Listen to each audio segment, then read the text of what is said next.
Hey. Welcome. What? Welcome. Yeah. I said amen. Yeah. So, welcome to Debbie, Betsy, and Glenn. It's great to have you here. Looking forward to today. The purpose of this meeting really is to just sort of set up some of the procedural stuff as this team moves forward. So, we'll talk about our meetings. Is that mine? I hope not. We'll talk about our meeting schedule. We'll talk about committee assignments. We'll talk about we'll just review and refresh as a new board, our vision, mission, goals, strategic plan, and we'll talk about our goals as a board going forward. I think we all celebrate the goal that we set last year, which was to pass the sales tax. We recognized how effective a board can be when everybody commits to one goal and shares their different skill sets and passions and advances it. So we will be talking about what goal or goals we'll have going forward this year. We'll talk a little bit at the end about the discussion about the chairmanship and the vice chair. The only person I haven't had an opportunity to talk to about is Betsy. The other two I've talked to. I've sort of walked through how this meeting will go. So with that, welcome new team, and I'm going to turn it over to Denise to get us started. Thank you, Ms. Morgan. Good morning, everyone. Glad to see the Hi, new good team morning. together, and as Ms. Morgan said, welcome to our new team members. We really appreciate you being here and look forward to the great work that's going to continue on our school board. We have for your review on the PowerPoint what our agenda is proposed to be today. As Mrs. Morgan said, we will start with some logistics, looking through the board calendar, the board meeting calendar for the year ahead. Talk a little bit about board advisories and liaison preferences. We'll take a look at newsletter articles. Our board members, as you know, write a monthly newsletter article, and so we'll talk about how that would all come together, and Susan will lead that conversation with all of us, of course. We'll talk a little bit about board protocols. I know that several of you had the opportunity, all of you had the opportunity to submit some proposed changes, and so we'll walk through those protocols and talk a little bit about any updates that would be appropriate. We'll break for lunch, and thank you to Susan and Mary for championing that for us. Very important. We'll get a little nutrition, get a little more energy, and then we'll dive into the afternoon. The afternoon really consists of looking at our updated strategic plan, Envision 2030. We will do a very high-level review of that so that everybody's on the same page as we move into creating board priorities for the school year. We will have the conversation about about chair and vice chair. We'll review the duties and then have some initial conversation.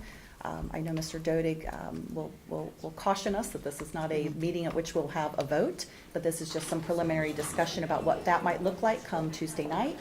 We'll review some next steps, do a plus delta, and we will be on our way. So 4 hours goes quickly. We know that will go extremely quickly, and so we would like to propose some meeting norms, if we can advance the slide quickly for a moment. Okay, we'll pull them up. So one of the practices we know that operate within a very successful meeting, especially when you have a chock-full agenda like we do, we would like to recommend the following meeting norms, and these are just some guidelines that we can agree to, come to consensus on, and say, you know what, this is how we'll work through our agenda today. There will be lots of discussion, and we encourage that, we want that, but we'd like you to take a look and see, take a look at the new meeting norms, and then let us know if you love them, you can live with them, or you can't. And if there's something up there you can't, show us a thumbs down and then tell us maybe a proposal of what would be perhaps better. Okay, so just take a moment if you would and review our meeting norms. And if we're missing something, please let us know. If you love it, please, or question, yes. Meeting norms, is this Yes. for workshop meetings or all Guidelines, just our guidelines today as we work through our Today, very okay, busy, got it. through our very busy agenda, we want to make sure we're moving Got forward. it. Yep. Would just a suggestion, Sure. treat all participants and ideas with respect? Let's go ahead and have that. Okay.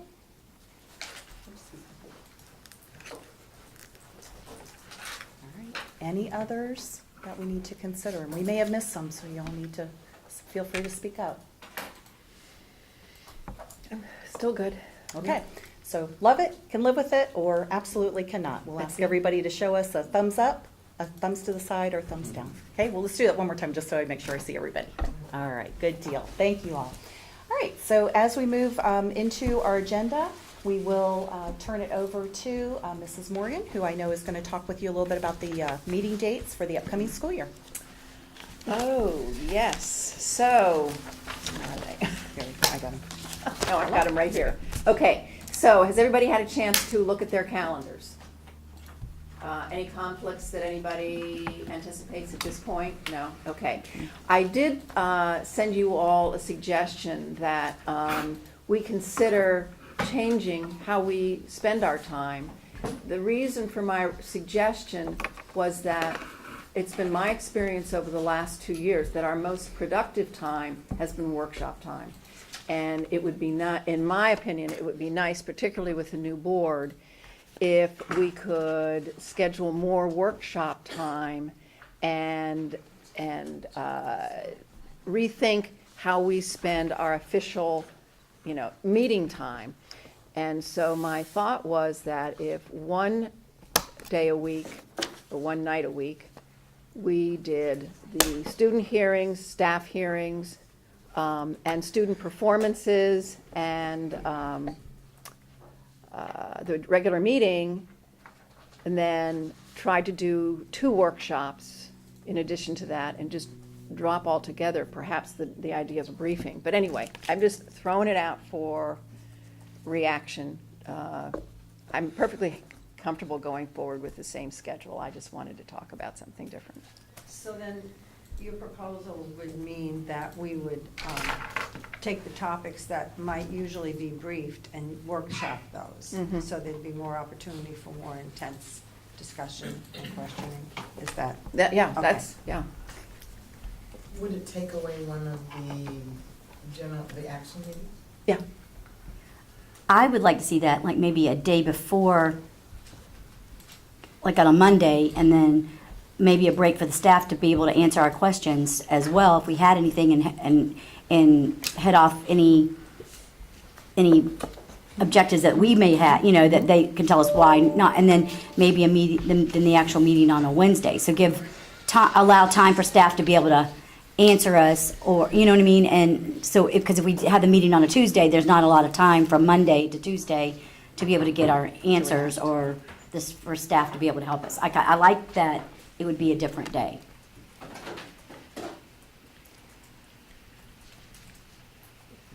The only other thing I would throw out is the action meeting and the briefing meetings are where the public can make comments.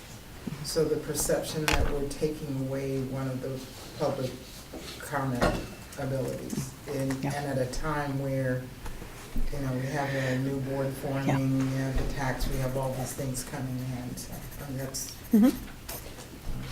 So the way I've looked at workshops is this is where we brainstorm and we talk about ideas, and we generally come to consensus on items that we want to give direction to the superintendent and or the board attorney.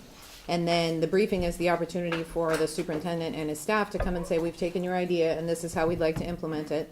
And we discuss that implementation and request any changes we want with regard to that implementation.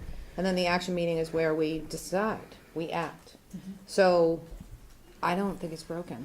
Okay. And if it ain't broke, don't fix it, And I agree with you on the public comment thing. I do think it's important to I think it's really important for us to be able to have these discussions in workshops without public comment, but I do think it's essential, especially at a briefing meeting, to allow, before we make a decision, to allow public comment on some of the more difficult, controversial issues. I agree with you.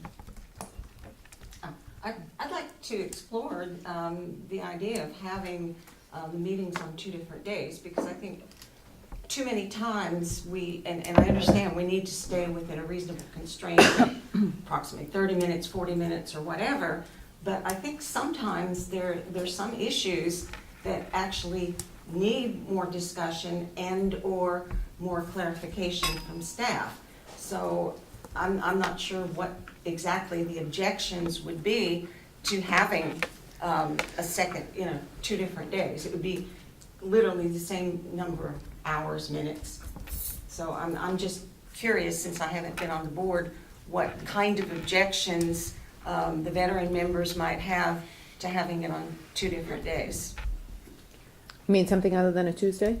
Or, Well, having workshop on a separate day, workshops and And we briefings do. on a separate Yeah, we day. do. Yeah, we do that. Generally, what we have done is a workshop a month and a briefing a month. And then the briefings usually come with the student hearings and the staff hearings and whatever. So, and then the briefing, the information at the briefing now is, it's in advance, it's 2 weeks in advance of our Right, right. vote, so we have ample time to talk to the superintendent and staff and get any questions answered before it does come to a vote. But they're always on the same day, right? No. Yeah, briefing and Oh, action the meetings. are on briefing, the yeah, same the day. briefing and the Oh. meeting are That's- always on the same day, but not, But they're not briefing what we're voting on the right. same Right, no, I day. Right, understand Yeah. that. and that's 2 weeks later that we will Right. vote on it.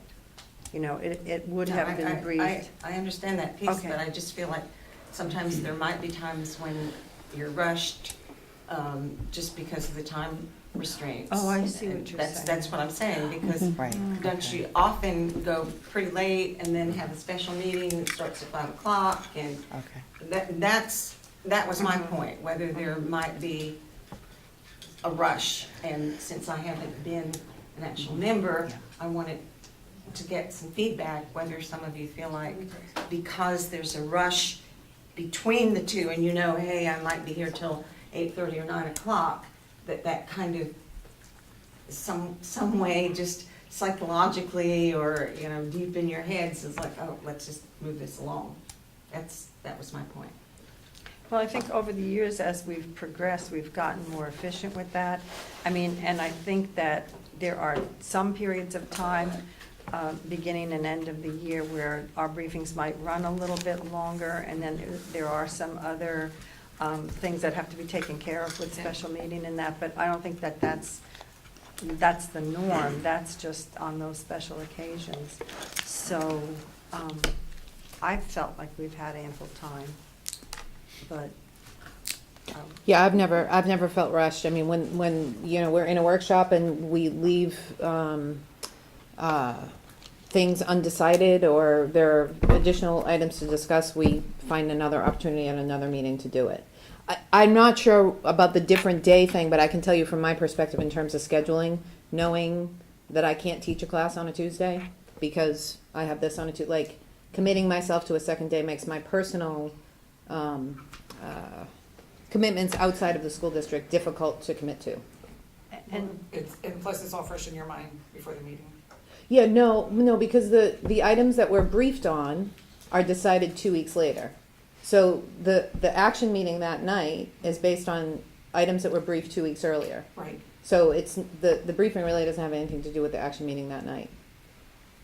So I don't know if I understand the separate day thing, but I feel like the board up to this point has been very accommodating in terms of if we feel like a discussion has not been completed, we'll set another meeting and we'll absolutely Right. discuss it until consensus has been reached. Is that a fair assessment, do you think? And I think the public is used to us meeting on a special day, and otherwise we might be conflicting with other governmental agency meetings and other events in the community too. So that's been, that consistency, I think, has helped us because people know, okay, school board meetings are on the second and fourth Tuesday as of now, so.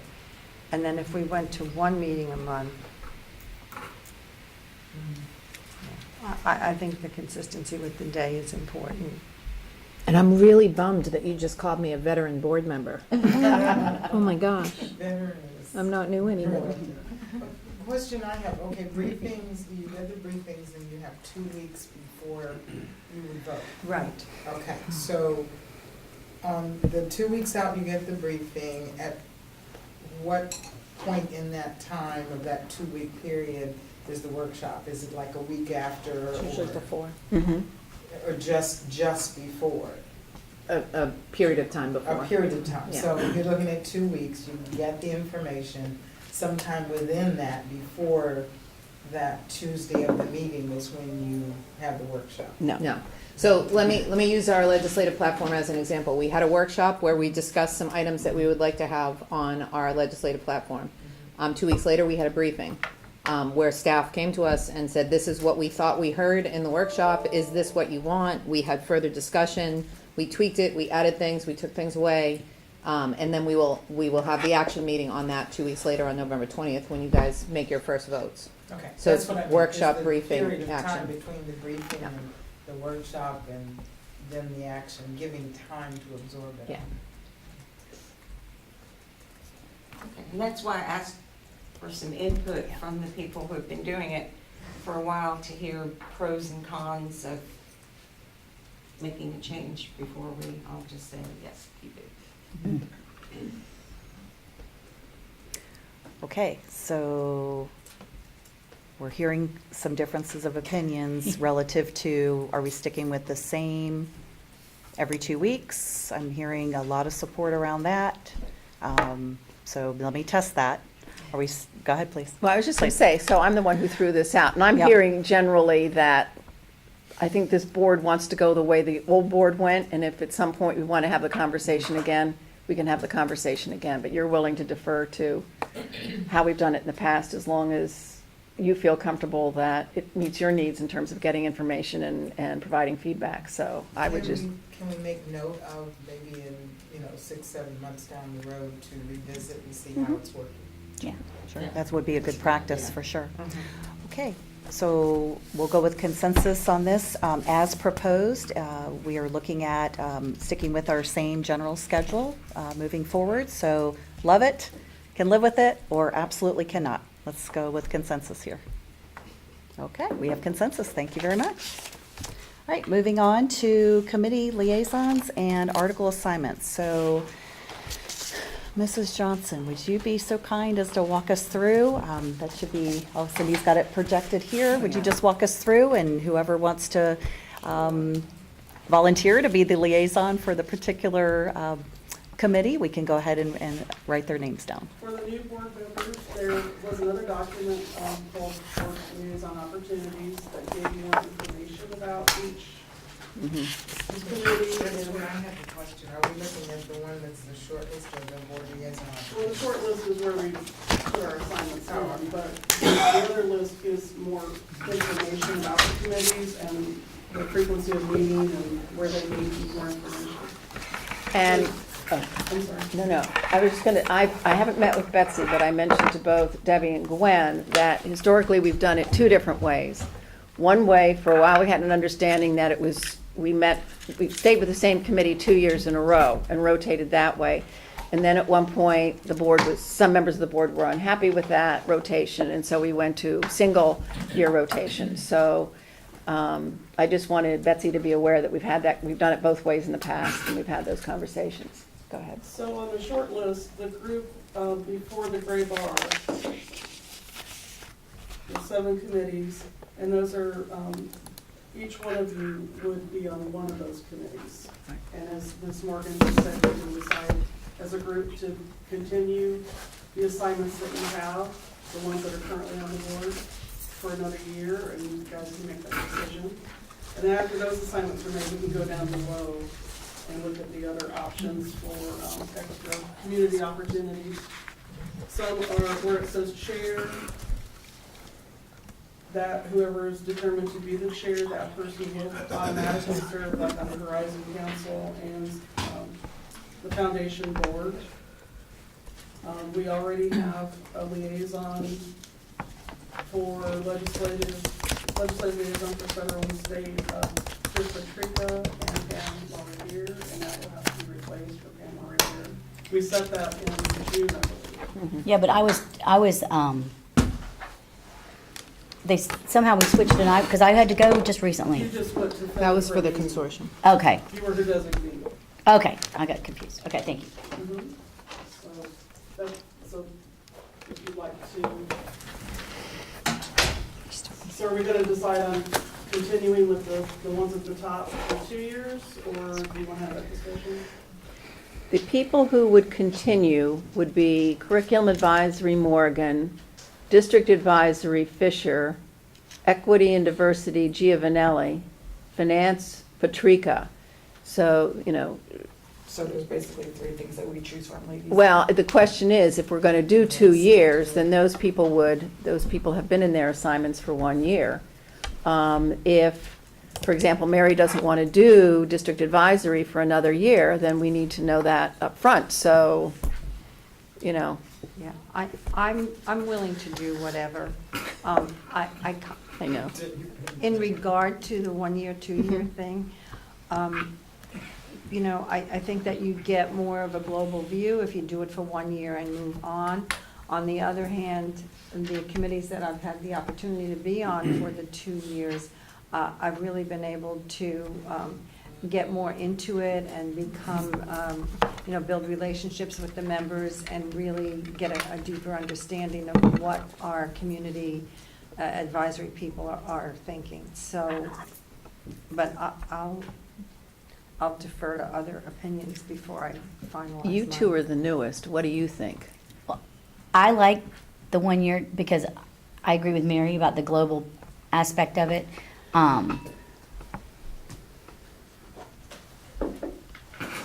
So I'm kind of open to what the group wants too. I'm with Mary. I have felt that I have been completely ineffective after 1 year. I feel like you sit in the seat and you get up to speed, and then it's time to move on to something else. And whatever initiative you had going stops when you step off. So I was going to ask to be allowed to sit on finance advisory again this year because I feel like I've developed relationships with those people, and we already have some irons in the fire that can continue, if that makes sense. Well, I'm a little confused because I thought it was a citizens group and that it was driven not so much by the chairperson, but by the citizens. Am I wrong with that? One of the things, if I may, that came out when I was in CSI is that, there wasn't an equity among how the different chairs ran, or, because they're actually not supposed to run, how they dealt with their committees. Facilitate. And yeah. one of the suggestions that I had, and it came out of our group, I don't know if it was Cindy, was it ever brought forward, the idea that I think all board members, whether they're new or not, need to sit down and meet, and we have to have an understanding of what is the role, because I think some of the board members take more of a, these are my initiatives and I'm in charge, versus some people that are there mainly to welcome people to the meeting and, all approve, that kind of thing, a figurehead. So I think that needs to be an understanding, and as well, I think once the chair people are elected from the various committees, they need to be in on that, because I switched to the role of a chairperson mid-year, my second year on CSI, and I had no training, no idea, and I was kind of just the figurehead, welcome, and then somebody else in the group who was chair of another committee said to me afterward, Betsy, you're the chairperson, you should be doing this, and I said, well, I didn't know. So I think we need a consistency. I think all board members need to meet on what their roles are going to be, and I think they also need to meet with the chairs to make it straight and clear what the chairs are responsible for. Rob? There's board policy. Yeah, what does board policy say? And if you could put it up on it would be helpful, board policy 1.20, if you could get that there. But it simply says, there's a fairly significant preamble, which is 21 lines, and it says, the administrative authority for the operation of schools is vested in the superintendent and school principals. While the most important kind of parent-guardian involvement is in the home, supporting the learning and development of his or her children, parents, guardians are key stakeholders in the overall program, design, goals, and priorities of our schools. Community members are also key stakeholders in various district support services to schools, including district-wide initiatives, curriculum, financial, construction, compliance, and equity issues. While the superintendent and school principal shall always be open to the comments of parents, guardians, community members, and students, The following are formal opportunities to provide input, advice, and support to the mission and goals of the School District of Lee County and to the individual schools. School Board Advisory Committees shall consist of, lost my place here, qualified members from the community or students whose purpose shall be to provide input, advice, and support to the school board on topics identified by the school board as specific to each committee. In order to enable advisory committee members to share information at the school level, including at SAC committees, informational staff presentations concerning various aspects of the operation of the school district may be provided at committee meetings. And then the policy does include a provision that a school board member shall be assigned to each committee as a liaison. That's the only, that's the only. But it So I also, just read from that first paragraph up. yeah. But it, and go ahead, Mary, 'cause you had your hand No, up. I was just gonna say then maybe we need to define liaison so that everyone has Yeah. a clear understanding of what Yes. that means. My thought was, maybe somebody would write up a protocol piece, and then we could use that protocol piece to support the board policy, and we could have a conversation as a board about the protocol piece. Does that work for you, Betsy? Only if we also are sure that all the chair people on the Citizens Committee also are clear, because it's one thing to read a little piece, it's another thing to actually answer, have the questions answered, so that they know specifically what their roles are, including, I didn't know when I switched, and it was the timing, about writing the quarterly reports, which go to the board. That did come up the And very that next was the week, didn't it? timing. Yeah, it was. I do It remember did. that. Remember, Very it next came, week. it came up, and I do remember that. Cindy was nice enough to write it, but I was like, what? I never heard about this, and that's why I'm saying, just because of my own experience and the commentary I've gotten, and also commentary from people as, you know, as I was out on the campaign trail, making comments about whether they felt like they were listened to or talked at their boards. And I don't think any of our citizens should feel that they are talked at. They need to feel that their ideas are welcomed. So if we look at the entire policy and review that again, all of that really is addressed in there. And so, and then quarterly, don't the advisory chairs meet with you, Dr. Atkins? Yeah, quarterly. And so maybe then there is a need for an opportunity to make sure that chairs who come in midway get that information and training, right? So, because that is, the citizens do run it, the board members, the liaison, they make recommendations to us, which we then, you know, share, well, they share with their reports and we share with the superintendent and staff, and then action, you know, potentially will be taken, I so. believe the chairs are meeting with Dr. Atkins twice a year now, but they do give a Oh. quarterly report Okay. To the board, right? to the board. That was just a recent change, but they have the meeting 4 times a year. I And know. we had pretty good attendance. I mean, they were, we usually get just about all there. There is some stuff. If I, can I just refer everyone, if we take a look at line 94, there is some language in the board policy that speaks to exactly what Mrs. Vaughn is Right. speaking about. Exactly. What is the role of the chair? You know, how does the board member interact? You know, the purpose, they're supposed to set the agenda, you know, for the meeting, that type of thing. So there may be some language here that would address some of that, and then maybe there is some requirement to further explain, I think is what you're talking about, Ms. Vaughn, that could Absolutely. accompany the policy language, right? Absolutely. Yeah, so perhaps just a suggestion as a facilitator to work with one of you to look at the language in the policy and then to further explain and bring a protocol back that could then be included in your board protocols. That's another idea. Excellent. Betsy's hand is up. Okay. That'd be fantastic if you would, yes. Well, you know, Excellent, that's you brought right. it forward, and you really have Yeah. obviously given it a lot of Yeah, thought. that would so- be great. Yeah. So we could certainly work with you if you'd be open to I'd doing be that. Okay, happy great. to do that. All right, thank you. Thanks. That'd be terrific. Is there an onboarding type meeting for new advisory Mm-hmm. board? You know, besides, I don't know when they start. I mean, do they all start at the September. same time? Are they all, okay. Yeah, they have an So orientation. Is there an onboarding meeting that explains all of that to them? Orientation. Orientation. I would just state too, oh, I'm sorry, Mr. Tree. No, please- go. Please finish. We did workshop this policy with the previous board, and Dr. Carlin and Ms. McClung and I have met, and we're going to bring back revisions based on that workshop. But we can also possibly incorporate Yes. what Ms. Vaughn's talking about and workshop it again before we take it through the policy revision process, if that's what the board's pleasure is. So at the conclusion of each year, what I've learned is that I've done some research, and good committees at the end of each year ask the question, do we need to continue as a committee?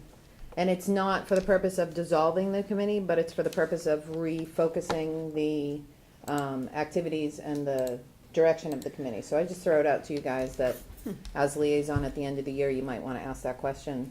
Do you guys want to continue as a committee? Because that will help them really focus their work for the next year. And they're 2-year appointments, right? Yes. Yes. No, They well, alternate. Well, they They rotate, used to yeah, they be. rotate through. Yep. And just a reminder that at the last, I believe it was at the last briefing, that Mrs. LaRiviere did bring forward a recommendation from the CSI committee Okay. around a 2-year appointment for the liaisons. I would just throw, Elizabeth, oh, I'm sorry. having That's it. okay. No, just for me, EDAC is in great hands right now for someone to step in and take over. So that's why I don't feel like I need to stay at EDAC. EDAC is, you were there and they're doing wonderful. And so, I mean, I think it's time for me to move on to learn something else. That's exactly, I've sat in 2 meetings and the chairs have ran the meetings and the liaisons were there to answer any questions or to take questions back. So yes, it was working for them. So should we just leave it open to individual board member discretion? If somebody wants a second year, then they get the second year, and if somebody wants to come off, they come off. Is that a fair? But I do think that the recommendation, was that an official recommendation That from the was an official CSI? I think that recommendation. has to go Yeah. through the regular recommendation process that we do, right? Isn't there a tracking system and? Yes. We can't Yes, just we do. ignore it, we have to. Well, CSI is Pam. Was Pam. But if the Yeah, no, I know, but going forward, Yeah. yes, you're absolutely right, yeah. And it was entered into the record, and actually this discussion would be the regular protocol on that. Okay. So whatever decision you make here will go back to the committee at their next meeting, Okay. which is the 26th, I believe.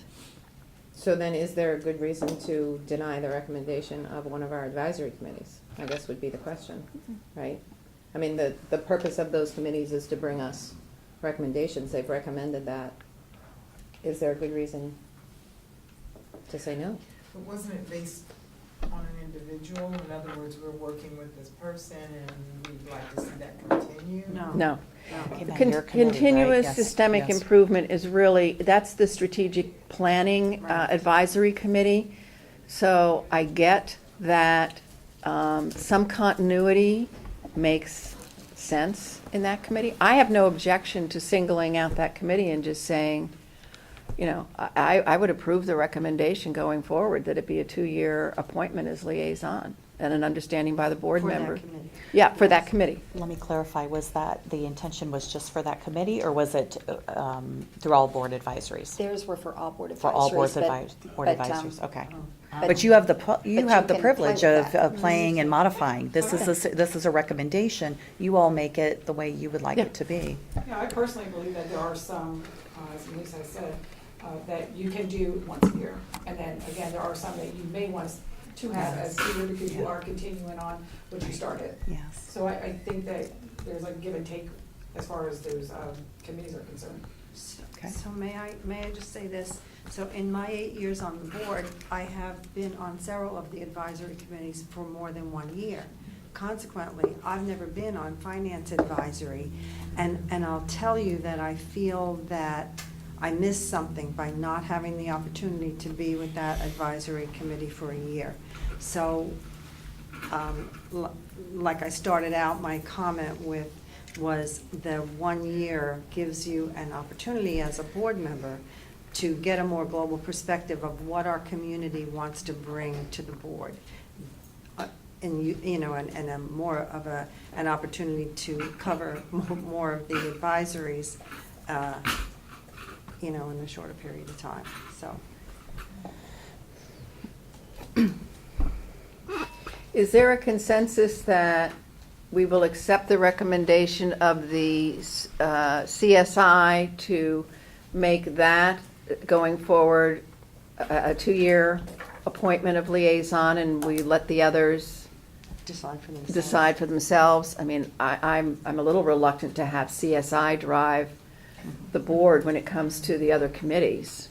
I agree. Okay. I Other agree. thoughts? I seem to, I don't remember so much what you just said, Cindy.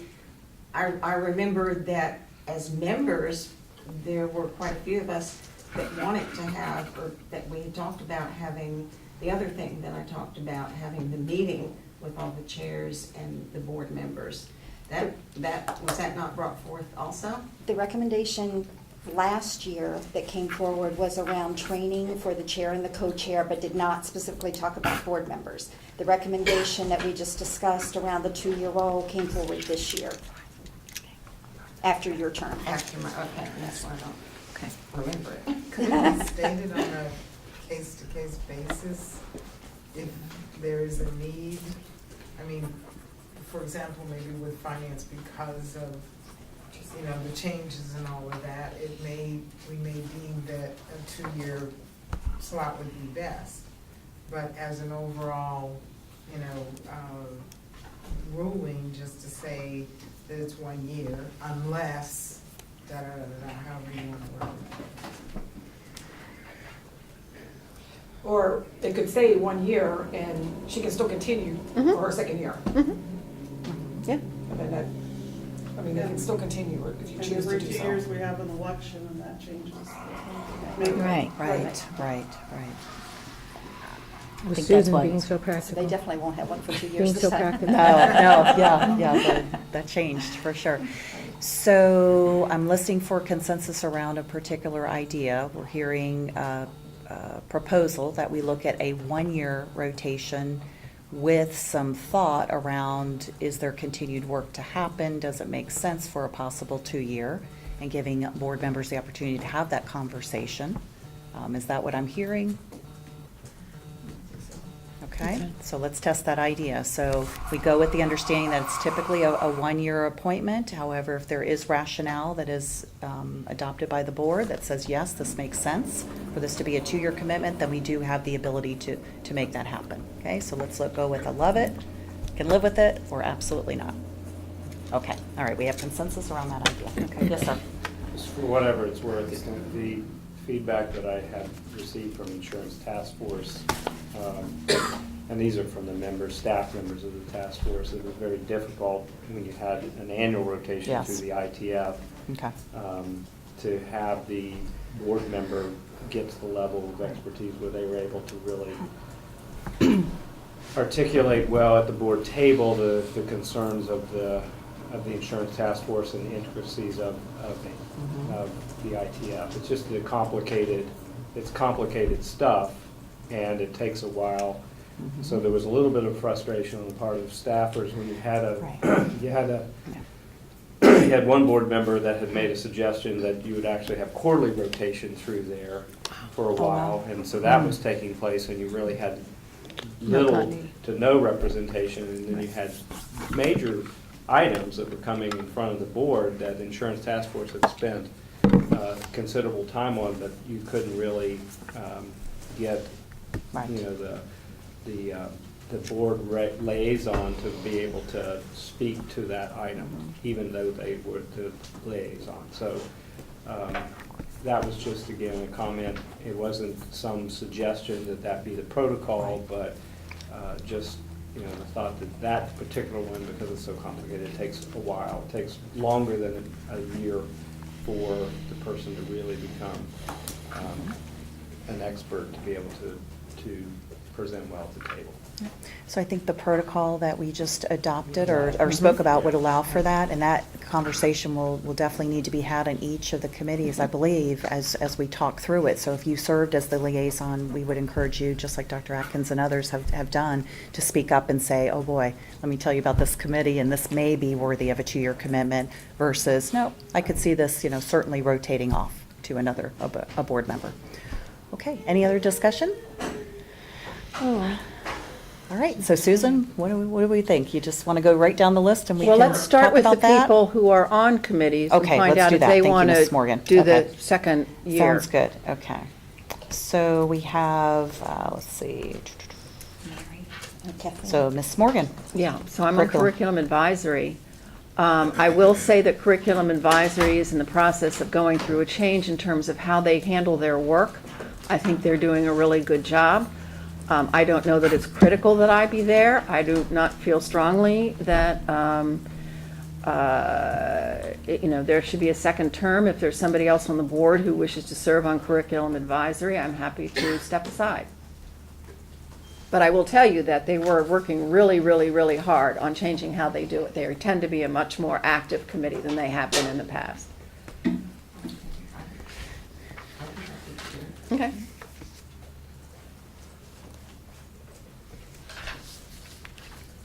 All right, so Mrs. Vaughn.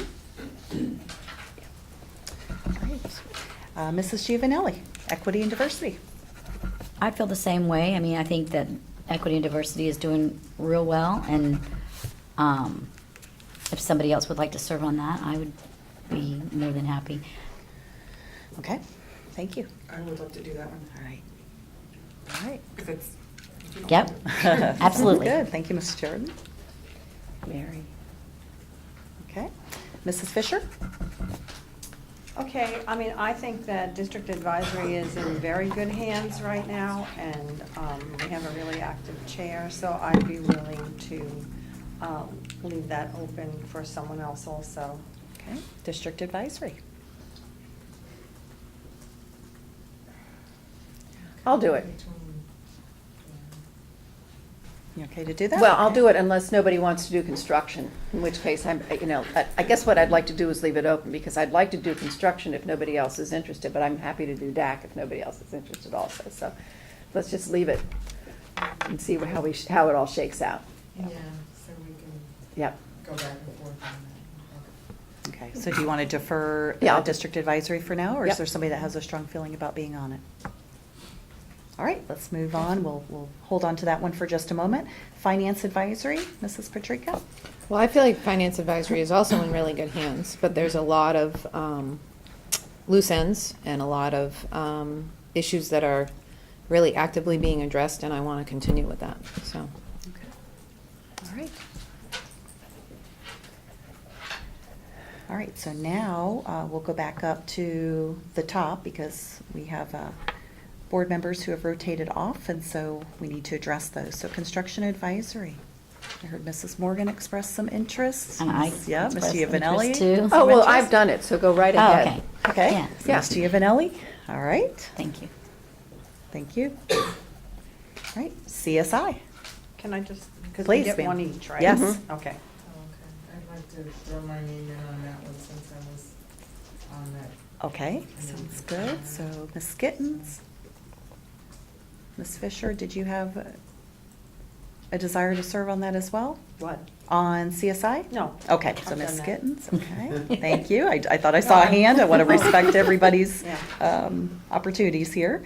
All right, let's skip over District Advisory for just a moment, and keeping in mind what Dr. Atkins talked about with Insurance Task Force. This could be a large commitment, which is great. We encourage you to do that, but just understand that might be a 2-year Down to rotation. you and me, right? Yeah. Which do you want to do? I'll do the insurance task force. Okay. Okay. Sure. All right, so Mrs. Fisher. No, Can we we're- do that? 'Cause I don't mind doing that. No. This is all good. We've all held up our hand. We've said what we want. We're good, right? Yeah, yeah. So Ms. Morgan, then you would be District Advisory Mhm. Committee? Okay. All right, And you can so do if that you'll for just 2 take a look years. up here and make sure we You can do that captured for 2 everything the years. way it is. So we have Ms. Giovanelli, Construction Advisory, CSI, Ms. Skittens, Curriculum. And excuse me, it's with the Someone's line, up on the way here. Gwen. Thank Oh, you. there you go, thank you. I knew that. like So- Gwyneth Paltrow. There you go. Ah, very nice. I like that. Terrific. Curriculum, Mrs. Vaughn. District Advisory, Mrs. Morgan. Equity and Diversity, Mrs. Jordan. Finance Advisory, Ms. Patrica. And Insurance Task Force, Mrs. Fisher. Looks good to go? All right. All right, so we've got board advisories. All right, Ms. Johnson, will you take us through the balance? Sure. Okay? So we will need to replace Mrs. LaRiviere as the alternate for the liaison for federal and state legislative issues. And I'm going to ask to do that. I feel right now that we're at a point where we need people who have been on the board, who have worked with, particularly the delegation, unless you would rather have somebody else as the alternate. Would you feel more comfortable having No, somebody? as long as you're the alternate, that's fine. Oh, no, I'm not asking to, Yeah. no, I'm just talking about alternate. Yep. No, of course I wouldn't. Okay. I don't have any issues with that. Since there is federal and state, do you want those together?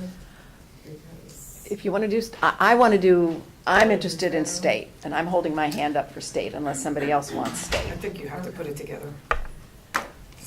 But if you want to do, I'll say I can tell you, from my perspective, the relationships are different. Yeah. It's, and the people are different. the issues, the Yeah. only issue that really crosses over is Title I money. That's really because that's the only federal state Right. control thing. Although FEMA, I suppose there's some crossover there as Yeah. well. But the relationships are very separate. I mean, when I talk to Rooney, it has nothing to do with what I'm talking about with the state delegation. So it can be separate or it can be the same. It's totally up to you guys. I don't, okay. if you want to do you want to do federal? It doesn't matter. I was just interested in doing one of those if that's available. Sure. I mean, So, you've done them, Chris, so what do you think about? Like I said, it's separate issues, so there's not a lot of overlay there. A couple of major issues, there's overlay, but I mean, federal might be a good place for you to cut your teeth, Mm-hmm. because they have less control than the state does, so. Good. So Ms. Gittens for federal? As the alternate. as the As the alternate, alternate, yes, yes. sounds good.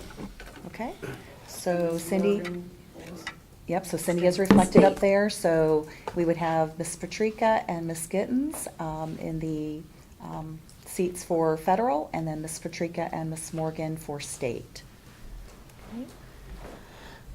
All right, Ms. Johnson? The next item is the Coalition for Drug-Free Southwest Florida, and Ms. Mary Fisher's been doing that. Okay, and I've been doing it for years, because I've been with the coalition for 25 years, and I am on their board, but if someone is interested in that, I would welcome someone else being the liaison, because I'm on the board anyway, so I'll continue with my relationship with them.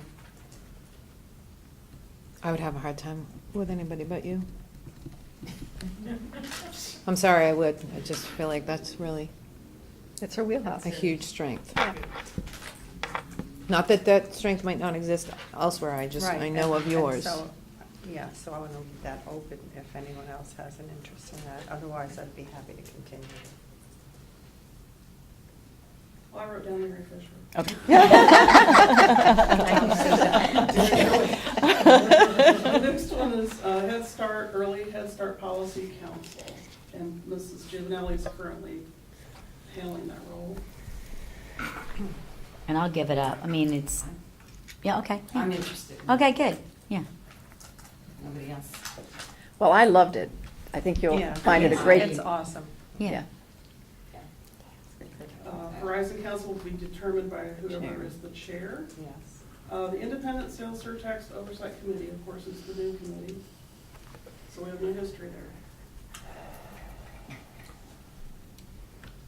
And the board policy does indicate that a school board member shall be assigned to the committee as a liaison. Well, if no one's jumping, I'll jump.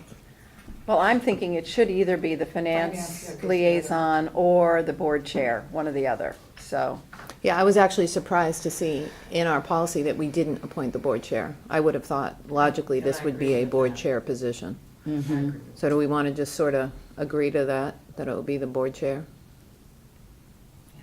Which means I'll remove my name. I don't, Chair. Okay. I can agree Any with other that. discussion? No? But Debbie? that Do you wanna means the do chair cons- automatically has 3 roles that they have to place Yep. as the board chair. Do you want to put that on them? Oh. 3 things? Well, some people do get 3, I think, even. No, plus But- well before, actually. Yeah. Yeah. And the fact of the matter is Horizon Council is attending a meeting. This morning. And Foundation is attending a meeting. Yeah. Right. So it's not like Yeah. it's, And I don't know if this is a good of the order, sorry, go ahead. No, I was just gonna ask then, is that, does the person who's appointed now become that person for as long as they're here, or is it a 1 year? Well, it's not in the policy, so it's not a in similar the- discussion that you've okay. already had. right. Okay. Right. Just because we're on the subject, if I'm out of line bringing this up, Okay.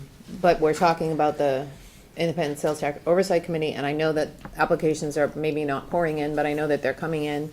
And there's gonna be a lot of people applying to that committee that I don't know, and I am going to rely heavily on Dr. Carlin to help me understand the backgrounds, and help sort of introduce me on paper to the people who might be applying.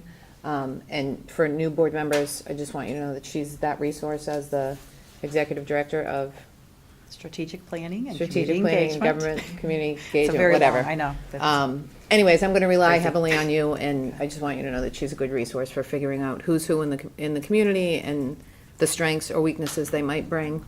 I think diversity is huge there, and I think you'll help me identify. And full disclosure, I don't know everybody. Well, and I was going to say, So please, please, go. I think the alternative is also, or in addition to that, Jane Kuckel and Steve Toiver. Yeah. Because Steve especially did an enormous amount of work on the campaign, and so I think he has a good handle on some of the people out there too. So just throwing that out, but yes, feel free to ask others. Okay, so thoughts from the board. I'm hearing a suggestion around chairperson serving in this role. Other thoughts? Any discussion? Okay, so let's do consensus. Oh, Nope, did you have Mary. discussion? No, Sorry, Mary. I'm just. Okay, I can live all with right, it. so absolutely love it, can live with it or not? Well, I was just curious. Please. What do you think? Well, I think that whoever is on the Finance Advisory Committee would be a more, a wiser choice because of the feedback that you get from the Finance Advisory Committee, and we have a high level of interest right now, from what I've heard on that committee. So I don't necessarily think it has to be the chair, and it's a 1 year. Yeah. See, I agree with you. I don't think it has to be the chair either, and I Yeah, think I if don't there think are it has to be issues the chair. within the Oversight Committee that need to go back to finance or whatever, Right. that, Right, so it would be a more, in my opinion, yeah. it would be a more natural flow. Okay, any other discussion? Because this committee is pretty much cut and dry. This is what it's allocated, and this is what you can use it for, period. So Yeah. it's Right. so much different than the finance. I mean, yes, it's money. Right, But truthfully, they have a goal which they have to Right. maintain. So our community members who volunteer to be on Finance Advisory are really into the money, and I think they're gonna have a high level of interest with Correct. regarding the oversight, especially for the first several years, because eyes are gonna be on us. So I just think it would be an easier serve, especially in the beginning. So Ms. Fisher, you're proposing the board liaison for Finance Committee serve in that role? Yes. Okay. I'm proposing Okay, that. any other discussion? So it's between board chair and finance. I can go either way. I mean, nobody was jumping on it, so I jumped on it, and I'm finance, so I get to be on it, yay. Okay. Well, is We'll back everybody you up. agreed? Well, right, Yeah, I mean, Betsy, you comfortable? take a vote. Okay, All right, all right. so any other discussion on that? We're good? All right, so Finance, all right, Ms. Patrica. All right, The next item is the Instructional Calendar Committee, which that won't meet until next fall for the 2021 school calendar. And they typically have been very swift at making their decisions. So it's not a lot of meetings. I see a lot of hands going up. I really wanted to do it, but I feel like my name's up there too much already, Yeah. so. Okay. Well, newbies, So- I don't know. look at this list. What's I on mean- this list that you all have a hankering for that's Right. left on this list? Well, I could do the fair, because that's my background. You can do the who? The fair. The Southwest Fair. Florida, I mean, Okay. Yeah. that's, I have background. Right. Yeah. Thank you. Thank you. That's terrific. It's a Yes. good fit. Yay. She might also have to do sunshine since she has hospitality experience. Which one? It's not on the list, but Just let me we'll know. talk about it. Yeah. Give me a call. I was interested in strategic planning, since I kind of have a bit of a background in it. If the calendar one meeting I'm in. Okay, so Ms. Gittens for the calendar. Anybody else? All right. She wants calendar and strategic planning. All right, what else is And now I'm left? sitting on my hands. And that leads us to Learning for Life, and it's currently Melissa Giovanelli. Right, and I don't mind giving, I mean, I did it for 2 years technically, so. And Mary Fisher has a history with working with Tina Pegler on that. Yes, I do, but I would be happy for one of the new board members to, Right. Which of the three of you is the highest energy? Because I think that would fit best with Tina, right? Who's happy all the which one is time? Eh. So, Which and- committee is and- it? right, and I just want to say this, right now, there's an effort to increase our membership at middle school in the Explorer Clubs, which Yeah. is so closely connected with career education, and offers a lot of good opportunities for kids, not only in being exposed to different careers, but also to, as a prevention thing, to keep them occupied after school. And so I'm really, I think it's an important committee now, but you do need some level of energy, working with Ms. Pegler. Yeah. Well, in that case, I'm interested. Hmm. If you want to, if Melissa, if you want to do it, that's fine, or No. Mary, you want to do it. I've done it I- twice. She has me doing stuff anyway, I but know. I can't make that commitment at this time. Okay. And I'll show up for Because the of my talent other- show and stuff. I'll, Yeah. continue that. Yeah, I would like to do the VAB. That's, Do the what? Value Yeah. Adjustment Board. yeah, As the primary. yeah.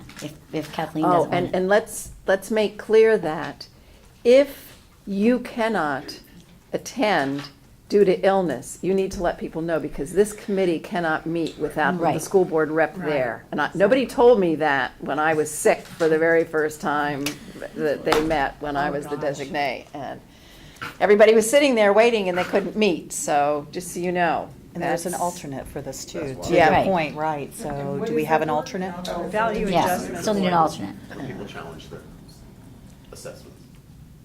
They don't meet I think very that's a perfect often. fit for you. No, generally it's I know, once that's why I a wanted it. year.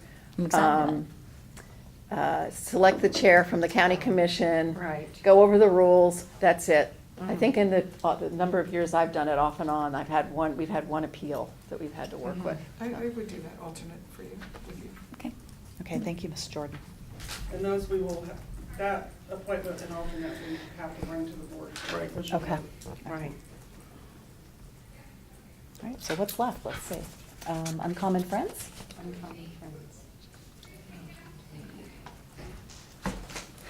I'll do it. Oh, did you say you would do it? I mean, I You've already know got that. I mean, who, I don't want to crowd anybody out. Well, Schoolhouse, yeah. okay, we'll go back. And I wouldn't mind doing it either. I don't know how So I that, think they only meet, what, they only meet that often. Yeah, they do. I thought they meet once a month. They do meet once a month. Oh, Yeah. Yeah, but they have a retreat and they have Oh, Yeah, you did it. functions and it's a Kind of busy. real thing. Yeah. That's up to you. I'm not. It's a real thing. I mean, it's a great thing, don't get me wrong, but it's a real thing. take me out.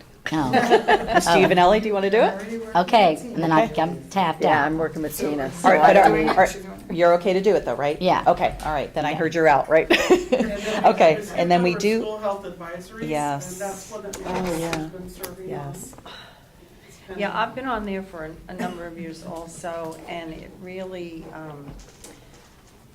I would continue to go anyway because it's connected with my whole personal platform and advocacy in this district. So if no one else would like to, but we welcome other members who are interested in that. I would do it as an official person or however. Okay, Unless you yeah. want No, okay, so it keep can be doing it as an Betsy. official person. Yes, Yeah. and so then I just want to check with Rob, there's no problem if I continue. It's an advertised meeting, so I can still continue to attend. Right, it's a public meeting. Yeah. It's advertised. Okay. Or do you want, No, Would keep- that would be great. No, I think I think the more the merrier, because I think a Mhm. lot of important things happen in that committee, and it's really attended by a lot of people from different walks of the health and mental health community, as well as law enforcement. So I think it's a good opportunity for you. So thank you. Okay. Ms. Johnson, are we good? I think we're good. All right, sounds good. So I am just going to give a facilitator's note. We are at 11 o'clock, so we're making good progress, but we are running just a few minutes behind, so we're gonna move pretty quickly through the article assignments. We will make sure, yes, Susan will make sure all of that gets posted for everyone's review, so thank you. All right, so Ms. Johnson, you want to talk about the newsletter articles and how that works and Yes, the schedule? I tentatively set up a rotation schedule for board members to take turns writing the monthly message. And this goes out in different links to different groups. And it's also posted on our website. And if it's 600 words or less, we sometimes get them published in the news press. And I And the keep this- breeze. I'm sorry? And the breeze. And the breeze. And I put the date, and then I put the due date behind it, and then these are the tentative appointments I made, so if you are good with that, that's fine, if somebody has a question or an issue. I know Lauren is a great resource if you need any facts to put into your article or guidance, she's great at that. Or ideas. Mhm. And to whom do they submit it? Do they submit it to? To Lauren. To Lauren, actually, okay. Mhm. In communications. And once you all decide on this, I'll put the due dates on your calendars. Okay. so that- Okay, thank you. Along with Miss- friendly reminders days before. Ms. Gittens, you had the question, Mary, looked will you like. do Yes, June? ma'am. I would like to suggest Statistics. either doing it in conjunction with Ms. Giovanelli, but the Okay. February, being Black History Month, I would really like to participate in that particular newsletter. That's a great idea. In some way. Do you mind switching? I'll switch because I'll take the end of the year. Yeah, that's fine. Okay, I'll make that change. Okay, good.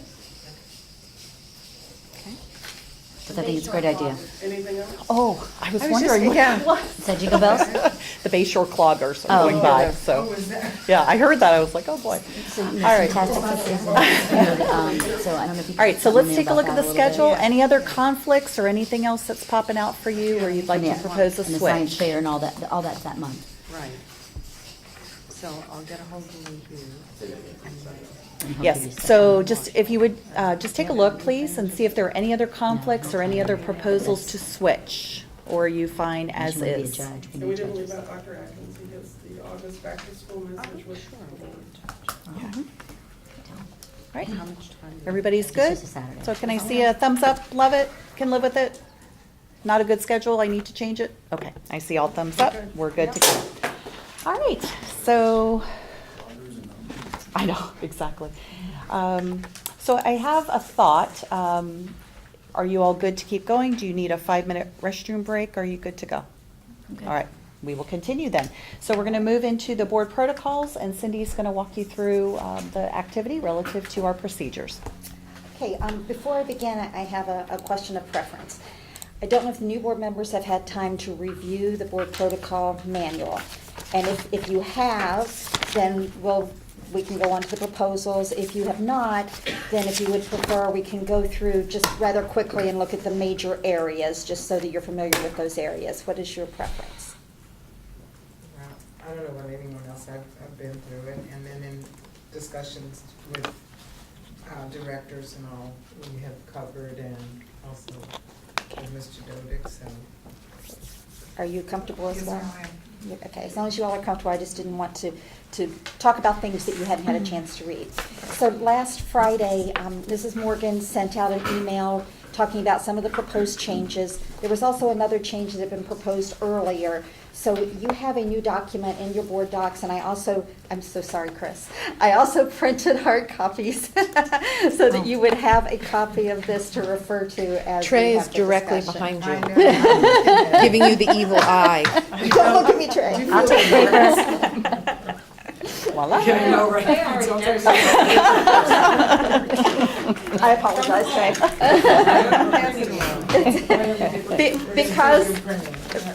Because it was a rather last-minute document, I knew you wouldn't have had a chance to look at it, so I just wanted to be sure that everyone had the same reference document. Thank you. Thank you.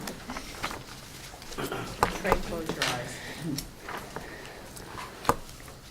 If y'all haven't had the chance to listen to Dwayne Alton's, I'm sorry, There's an extra to the back. Dwayne Alton's podcast, it's phenomenal.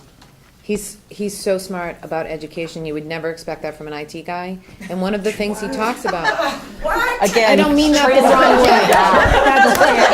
wrong way. You took that. I didn't mean it that way. I meant it like. I didn't. I mean, he was talking about differentiated instruction and things you would expect from like curriculum people. That's not an insult. You took it that way, but that's not how it was intended. Anyways, he talked about the fact that many of us at our age see technology as an add-on, and our students see it as a way of life, and that's the difference. And that was an eye-opening statement to me. Please don't be offended, Trey. I didn't mean it that way. Please don't let your I department see be it as an offended. opportunity to call my grandkids frequently. So our first item to consider is around the comments, board member comments. And this year, the agreement was that board member comments would take place at workshops and at briefings. Is that correct, Mrs. Morgan? At Or at briefings. briefings, and not at the action committee meeting, or at the action meeting.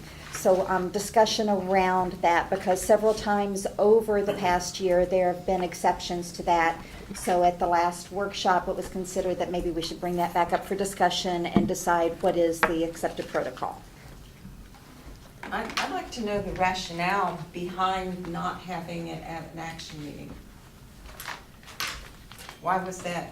Because I do not pushed it. favor that at all, but I'm wanting to hear why it was put in place. I pushed it so I can Why? address that. Yeah. Because we have 3 different kinds of meetings. We have workshops where we talk and we free flow of ideas, and there's no real structure to the meeting beyond making sure, you raise your hand and nobody takes up too much of the time. And then we have a briefing meeting where we give our reports to the board. I mean, the purpose of the briefing meeting is to receive information from staff and to let the staff know what's going on in your life, in your role as a board member. And then the purpose of an action meeting is to conduct the business of the board. And reports about our daily activities as school board members are not the business of the board. Responding to public comment is not the business of the board. It's the role of the chair. And I believe that that's specifically stated at the beginning comments that the chair makes. At least that's what I've heard you say every meeting. Yeah, what happens is the chair responds at public comment, to direct. But board members may, in board member comments, respond to anything that's been said in public comment. Yes, so. And having a lot of emotion can come up in a workshop and in a briefing, and particularly in an action meeting, because that's where the public typically brings their emotion, is at the action meeting. And I have found that reacting out of emotion can have a negative impact on an organization. And feedback from business leaders is that that meeting is supposed to be about conducting the action of the board. And finally, my research on good board governance shows that the action or the business of the board is all that should be done during an action meeting, and that other items should take place in other meetings. So that was why I pushed it. Mary? Mrs. Fisher, so. Oh, thank you. I'll let you run it. The business of the board is, we work for the public. And so I feel that it is incumbent on us to keep our emotions in check and to look at the business of the board. And in making our reports to the public, which is what we need to do, the action meeting is the one that has the largest audience and also is viewed the most online. So I really feel that part of the business of the board is reporting to the public and being accountable. And so my preference is to be able to report to my public at the action meeting. If I have reports that I need to share with the board from my committees, I can do that at the briefing or in writing. And that's just my input. Mrs. Vaughn. I agree 100%. That was basically what I was going to say. Our duty is to serve the public, and I'm sorry if some business leaders think it's not professional, but we are professionals, and I think we can keep our emotions in check and do exactly what Pam said. Mary. Or Mary, God, I'm sorry. Ms. Gibbons. Mary, sorry. This is one of those instances where I bring empathy. I have sat in the audience of meetings and walked down that long aisle and gone up to speak. And it is, your heart's thumping and you're trying to remember everything you're going to say. And I believe as a board we have to make the people that take that step and take that walk and make those words feel as if we really value the fact that they took the walk and the fact that they're talking. We have to be very careful of our expressions, our emotions or whatever, and that's what the professionalism is all about, is to be able to contain that and to make everyone feel as if what they said does matter. We do want to hear, because you can't say, we want to hear what you have to say, and then kind of, just toss it aside. I really believe, I understand the chairman is the first person that makes that comment, but as a person that has made comments, you do wait till the end for each individual to give their comment and how they felt about what you said. It's validating the fact that you took the time, you took the effort to come to the meeting, you thought through what you had to say, and I think we, like they're saying, we owe it to the public to be able to give them a response. But we can, right now. Yeah. This conversation is not about responding to public comment, because board members may. What you're really saying is you think we're not doing our job by not responding to the speakers individually and board member comment. Because this is, in our policy, we do say, or in our protocol, we do say, you can respond to board member, or to public The board comment. members can respond. Absolutely. Right, okay. Yeah, that's not the discussion. The discussion is really about the extraneous stuff. That you went to the dance. Yes. And the kids did. Yes, yes. That's what. If that's I can what just this- say, I've looked at the numbers, the difference in viewership between briefing meetings and action meetings, the difference is minute, it's tiny. And if the purpose is to speak to the public, then can we have a banner at the bottom that says, all items decided tonight were discussed at the briefing meeting on such and such a date, please watch that tape? Because the other thing that I get the feeling is staff. I mean, staff is there. Staff is watching these meetings. Staff doesn't want to hear the comments that are appropriate for a briefing meeting at an action meeting. Staff wants to go home. Staff wants their day to end. And I don't know, yes, we're adults and no emotion shouldn't play into it.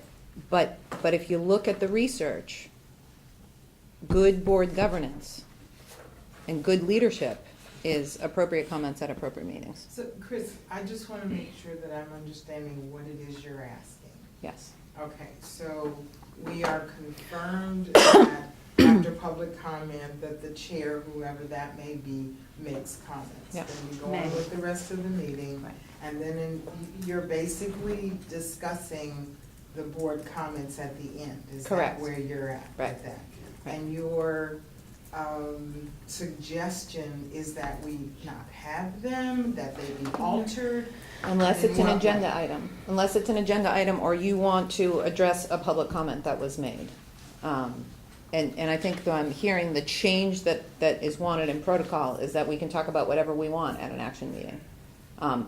To go beyond an agenda item at that action meeting. Does that make sense? It does, but then where do we talk about kind of the what we want? If we have Workshops something and else- workshops and briefings. Workshops and briefings. Yeah. So we're looking at putting on the table saying, if you have something new to bring to the table, we go through the procedure of speaking to the superintendent, and doing all the things we do, and bringing it up there. So just nothing new at action meetings, is that? Yeah, fair? nothing outside the agenda. Like if you're going to report on, I visited, Orangewood whatever, Elementary, and I school, saw or them do. I went to and this that. meeting, Clogging and all. or Yeah. there's an event coming up, or just anything outside the agenda of the action meeting. Go ahead. And let me say that you are the perfect person to address this, because your first year on the board, you followed Jeannie's suit. And you visited all the schools, and we listened to Way too much of that. But I was so we were- excited though, I had to share, but I always shared at briefings, right? I just want people to understand that, you know, you have been on both sides when you're putting this out there. So that's the only comment I want. If I may clarify, just, and then we have two more comments, but just to be very clear, right now at action meetings, new items, which we talked about, those new items that need to be shared with the board may be spoken about at action meetings according to common protocol. The discussion that I understand is those daily events as a board member, visitations to schools, meetings that you attended outside board meetings. Right now, those are limited to briefing workshop comments, and that's what this discussion is about. Thank you. Ms. Fisher? So that being said, I feel like as a member, as a liaison to an advisory board, when I make that report, I should be making that to the public. And I think that the action meeting is the best forum for that because of the audience. And I don't know about, I mean, is staff required to be at both briefing and action meetings? We asked the executive Executive team, the staff, cabinet, yeah. to be at an action meeting. And you were at a briefing meeting. If the briefing is relevant to you, then typically your chiefs are gonna be there Right. at all meetings. Right. So that's So they're the, gonna be there that but when we're month, talking yes. about staff, we have a large number of employees who do tune in to the action meeting. And so, and we need to report to them too. And if they don't want to listen to it, they'll turn it off, or they won't tune in the first place. But, yeah, and thank you, Cindy, for doing that, the board member comment parameters, because I was gonna ask Mr. Dodig to do that, you know, as far as. Thank you. Ms. Giovanelli? So, my thing is with that is that last week, Mary went to speak and asked for permission, and she wasn't allowed to. She was told no. And we don't know what she wanted to say, but I don't think we should tell someone, no, they can't speak. I think that she should have been able to speak. And I didn't agree with that at the time, because sometimes things come up that you might want to say something, and that's when but she didn't have an opportunity to say it at the workshop or briefing or what it was prior to, and whether it was pertinent at that time, she wanted to say it at the action meeting, and she should have been able to. I think that the chair should allow that. I don't think that we tell someone no. I think that's not, we're still a team. We're not being led by the chair. So I'm hearing three options. The first option is that you may choose to make your comments whenever you choose to do that. You may choose to do your comments at briefings and workshops when asked, and you may also choose to do that at action meetings, so that is one. The second that I hear is that you only do comments at briefings and workshops, which was the accepted protocol last year, with some I think exceptions. If you could just say, only do reports. Thank you. Instead of Only do comments. reports. Okay, and then the third option is that It does. all comments, including reports, only take place at the action meetings. Is- Am I hearing that correctly? Those three different options? Okay? Well, there, It's our there fourth. could be, you know, there could be addendums and there could be other ways of looking at this, Yeah. because frankly, there have been in the past people that go on and on and on and, you know, we could possibly have, you know, not that we're gonna have a bell ringing or, but we do have timekeepers and, you know, that we can be reasonable and that, Right. you know, not that it's etched in stone, but that we, you know, like 5 minutes or 3 minutes or whatever would be a reasonable amount of time. And if you go over that amount of time, unless you're saying something really, really significant, not that, you know, you love the little choir at the elementary school, which is wonderful, but, Yeah. you know, I really do feel like as professionals and as elected officials, we need to have some leeway to express things, because things come up that, you know, may not be exactly within the parameters, but are important. So I'm hearing a general discussion with a couple of outs, that most of you would like to be able to share any type of comment that you deem appropriate at an action meeting. And that as board members, that you would limit yourself to an appropriate amount of time. Ms. Gittens. And I know it's kind of out of the box, but going back to what Lynn had said earlier, I understand where you're coming from, that if you want to give some kudos to something that you participated in the district, and you want it publicly done. And we all know that if that's not at the beginning of the meeting, there's us and the staff that sit there and listen to it, unless they're online, because everybody else is left. Is there any type of way to publicly have some venue or some whatever, other than the action meeting, to say, thank you to, like, the Pride and Patriotism thing? You know, when do we say that? And when do we say that was a wonderful thing, and blah, blah, blah? I mean, I don't, I'm just Currently, that, The briefings would in the be, briefings? yeah. Currently. Okay. Okay. So in the interest of time, I'm going to ask for thumbs up, and I'm going to start with the most general, that board members may address their comments and reports at whichever meeting they choose, be it a workshop, a briefing, or an action meeting. So thumbs up, thumbs sideways, thumbs down.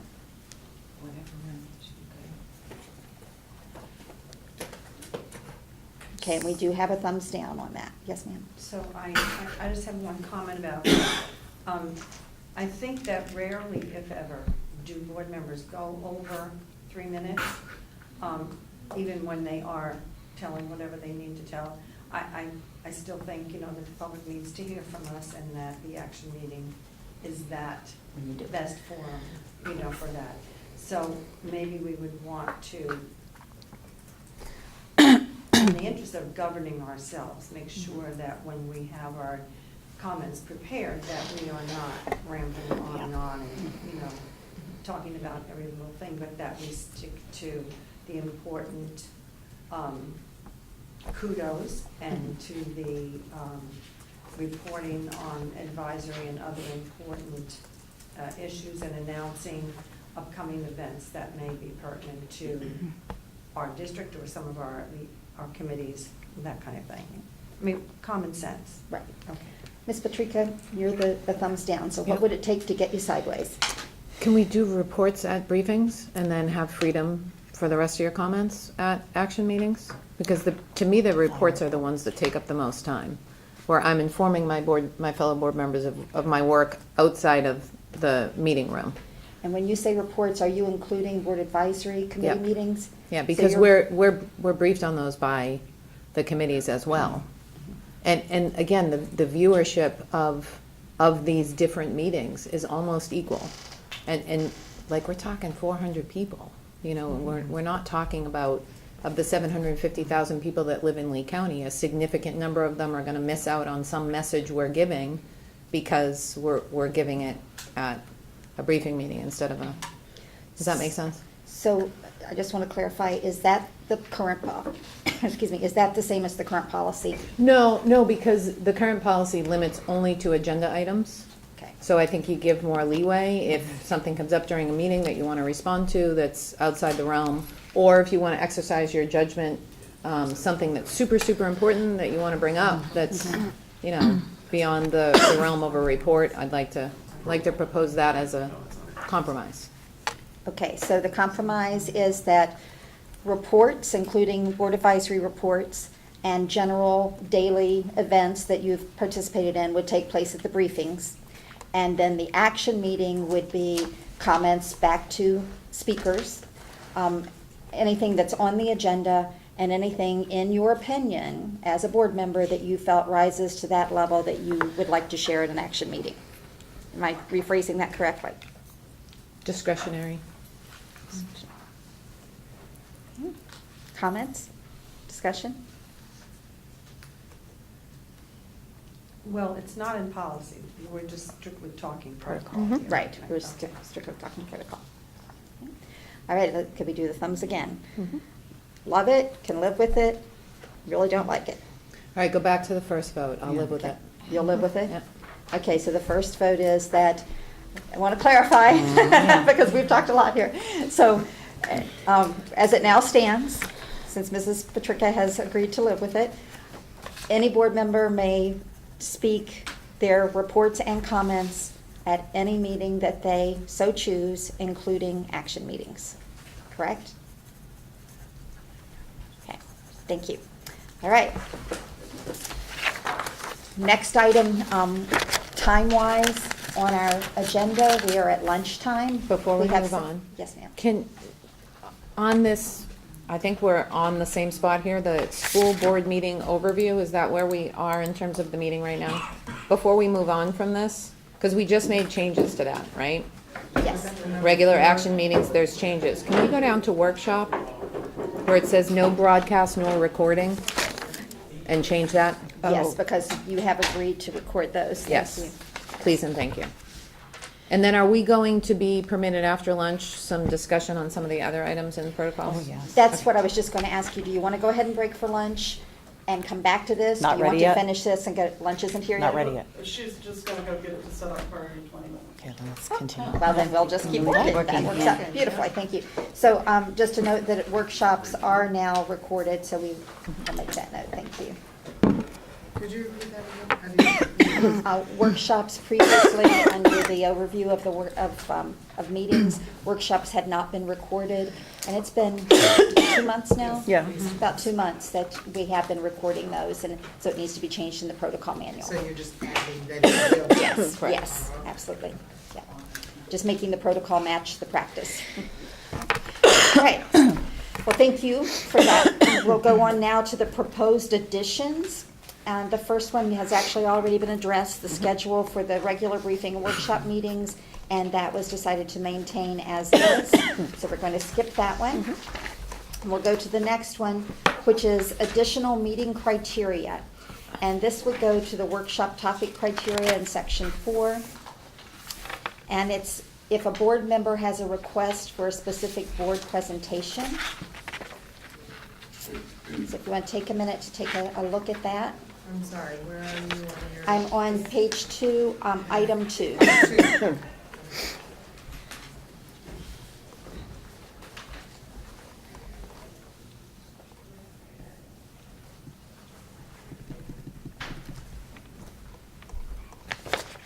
Why am I not finding that? I thought this was already in it.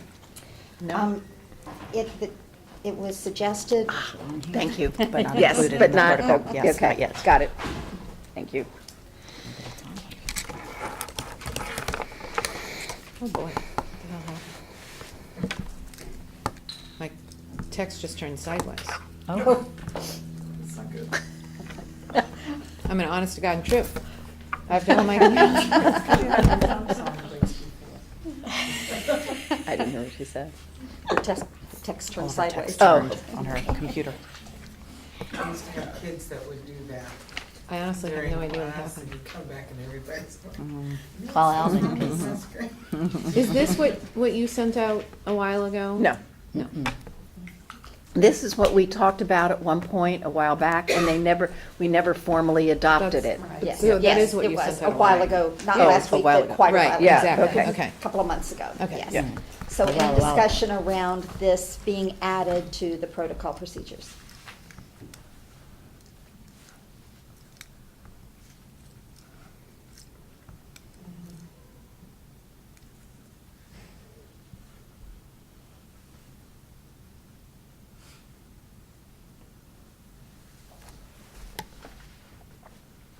Is there a list or protocol as to, it says no vendors, but is there any other, that it should be this, or this? You know, is there,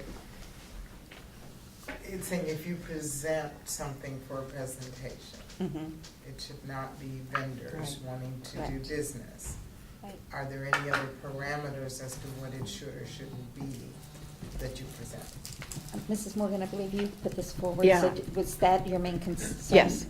My main concern is that vendors want to appear before the board to present their product, to make a sales pitch. People that have contracts with the district want to appear before the board and talk about the performance of the contract. And I don't, my feeling was that wasn't an appropriate use of our time, so that's why I wrote this protocol. That's basically it. Any Well, and we have a discussion? process in the district for vendors Yes. on both of those, so Mhm. I agree that should be used. Yeah, I agree with what you're saying. What prevents someone who has, say, a political or an ideological agenda? There's something about that somewhere, isn't there? About political. Yeah. Rob, Yeah, looking at I'm Rob. gonna defer that to Ideological Mr. or Dillon. religious. The board policy 1.11 discusses special request presentations by members of the public. And there is Okay, but this is a criteria. board member bringing it Right, that's forward. Is that a exactly, little which is not different? in policy. Yep. That's It's why different. Ms. Morgan's proposing. But a what protocol. prevents, what I'm asking is, Yeah. I agree about the vendor, but what prevents, a board member that has a particular ideological bent or religious belief from bringing forward a person that is more narrowly within their scope? Nothing. Good So, point, then. to me, that should be something that we consider too, because I have seen, in the past, some presentations, as a member of the public, that, like a few years ago, there was something on the Constitution, and it was very ideological. As a matter of fact, they had a young lady reading something out loud when then President Obama was in office and made derogatory remarks about the President of the United States. I think that was during public comment, though, the 3 minutes that. It public- was before, it was allowed before, well, okay, It was public you're right, comment. it wasn't Yeah, it brought was. forward, but it was allowed. So I'm saying if that was allowed and somebody thought that was okay, there may be people that think something else that I wouldn't think is okay, and many of the public wouldn't think is okay. I want to keep away from specific ideological, one party or the other, even though it's not, they may not be a Republican or a Democrat, but they may have a particular ideological agenda. And if a school board member has a similar agenda, Right. what's to prevent But- that kind of person from? Ms. Morgan, you may have to speak to this, but I believe what Ms. Morgan's proposed protocol was regarding individuals that have come to the superintendent or staff Right. to present. So it wouldn't be, Well, or even, or board members. I mean, Right. somebody in the community can come to me and say, I want to stand up and speak 15 minutes about about the changing the health program or changing the content of the health textbook. You know, I can say, I don't mind, but I got to go to the superintendent and the board chair and say, you know, we need to give them permission. And I think the board chair and the superintendent need to say, that's not something that we would entertain. It doesn't lay it out specifically in here. Maybe we do need to make it a little vaguer. But, yeah. It does say that it must be aligned with K-12 or adult education as You're right. relate to the Yeah. district's Well, technical Yeah, and- right, it okay, I does. have an example, because I was trying to think. Yeah. So, last year, I think it was last year, and Susan, you might remind me, but Dr. Nadui wanted to have somebody speak that poem that the little girl spoke at the gala. And it was a great poem, but it wasn't really in line with, Well, he wanted that, didn't he want her to do it like as a student performance style? yeah, like a student performance, right, which would separate. And she went to a charter school. She went to a charter school, so it didn't meet. So I gave it to her, but it didn't meet that. You know, so there. I think that's a little bit of an example of something that, you know, do we do stuff like that? You know, and then they took care of it. But you know, I mean, that's an example of something too. I mean, that's like. I didn't ask you guys. I just gave it to her to Yeah, deal yeah, with it. yeah. You know what I mean? But that's something like that. That's similar. I mean, And this does say that it needs to go to the board chair and the superintendent, so I believe that between the two of them, they would address that. But if you want some more specific language, we could certainly address that as well. I just threw it out there. Yeah, that was Yeah. We're So taking as- public comment too. Yeah. So as written, we can have a thumbs up, sideways down. Are you okay with this addition being added to the protocol as written? Okay. All right, thank you. Okay, so we'll move on to the next item. This one is number 3 on page 3, which addresses board member conduct. It would go in the section 4, following the expectations of board members. Have you had time to review this? Discussion. As I have read it and looked at it, in my opinion, as far as protocol, it's first step, if there's something that I disagree with or whatever with a board member, I feel it's my responsibility to go to that board member individually, to discuss it, to see, you know, can we work something out. The second step, if that doesn't work with anybody, would be to include the chairperson and perhaps the superintendent, and, you know, kind of moving up the chain from there. Can you put it up, please? And is now a better time to break, because this is a new subject? And we are getting ready for lunch. Yeah. What's the consensus of the group? Would you like to have lunch and then come back to this? That's fine, that's good. It may need some good discussion. The last thing, I mean, why don't we just finish Um, one more section? There's one more after this. There are also the official invitations. Okay. But those. Okay. I think that the difference that I'm seeing is in the Yeah. steps. Number 1 says that a board member governance team complaint is made to the board or the chair or the superintendent. I would like to see prior to that, that the board members as professionals and adults talk with each other. Right. As number 1. That's the first step. Then move these Yeah. all down to number 2. and, Yep. you know. Okay. I Do you still think want to take a break? yeah, because I've got a lot to say surrounding this, so. Okay. So I'm hearing that there may be a lot more discussion around this. If everyone's in agreement, we'll go ahead and we'll break for lunch. Anybody want to do a working lunch? Yeah.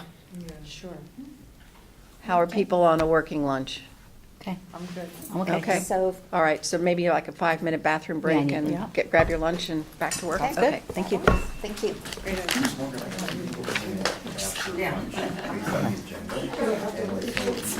Sounds Can great. you, can you put the thing we're talking about on the overhead, please? Thank you. This is the board member conduct. Oh, okay, sorry, my bad. It looked the same as the last one. Well, yeah, with the red, looks all alike. So, yes, this is it. So, real quickly, Ms. Skittens had talked about adding a step where the board member who was having a problem would speak to another board member and that they would try to work it out personally first. So with that step added, other, excuse me, other discussion. Yeah, should we attempt to define what kind of behavior we're talking about here? So can we include a definition of bullying? Do whatever you like. And can we also include, and I think number 3 might cover this, but can we include censure, admonishing when false accusations are made as well? Because being the victim of bullying is incredibly difficult situation, but being the victim of false accusations can be equally damaging, especially to someone's professional reputation. So as professionals, I feel like those are things that have to be addressed. And I did look at Psychology Today for a definition, which comes from, whatever, you guys don't care. It's behavior that is intended to cause distress or harm, exists in a relationship in which there is an imbalance of power or strength, and is repeated over time. That And- seems to be the universal definition of bullying that I was able to find. And those are, The that's, school district, I've seen a presentation, the school district is basically the same thing. Exactly, exactly. And it's also, when you look at our policy about bullying between and among students, this is a much more boiled down version of that. and also that there's is, a perception of one. When you believe it's bullying to you, or if you believe it you are. the definition that you just read is the definition that is in the training that all school district employees are required to complete. Right. So that makes sense. And by that, the imbalance of power, the repetition takes a little bit of the, away from your personal feelings of it. Yeah.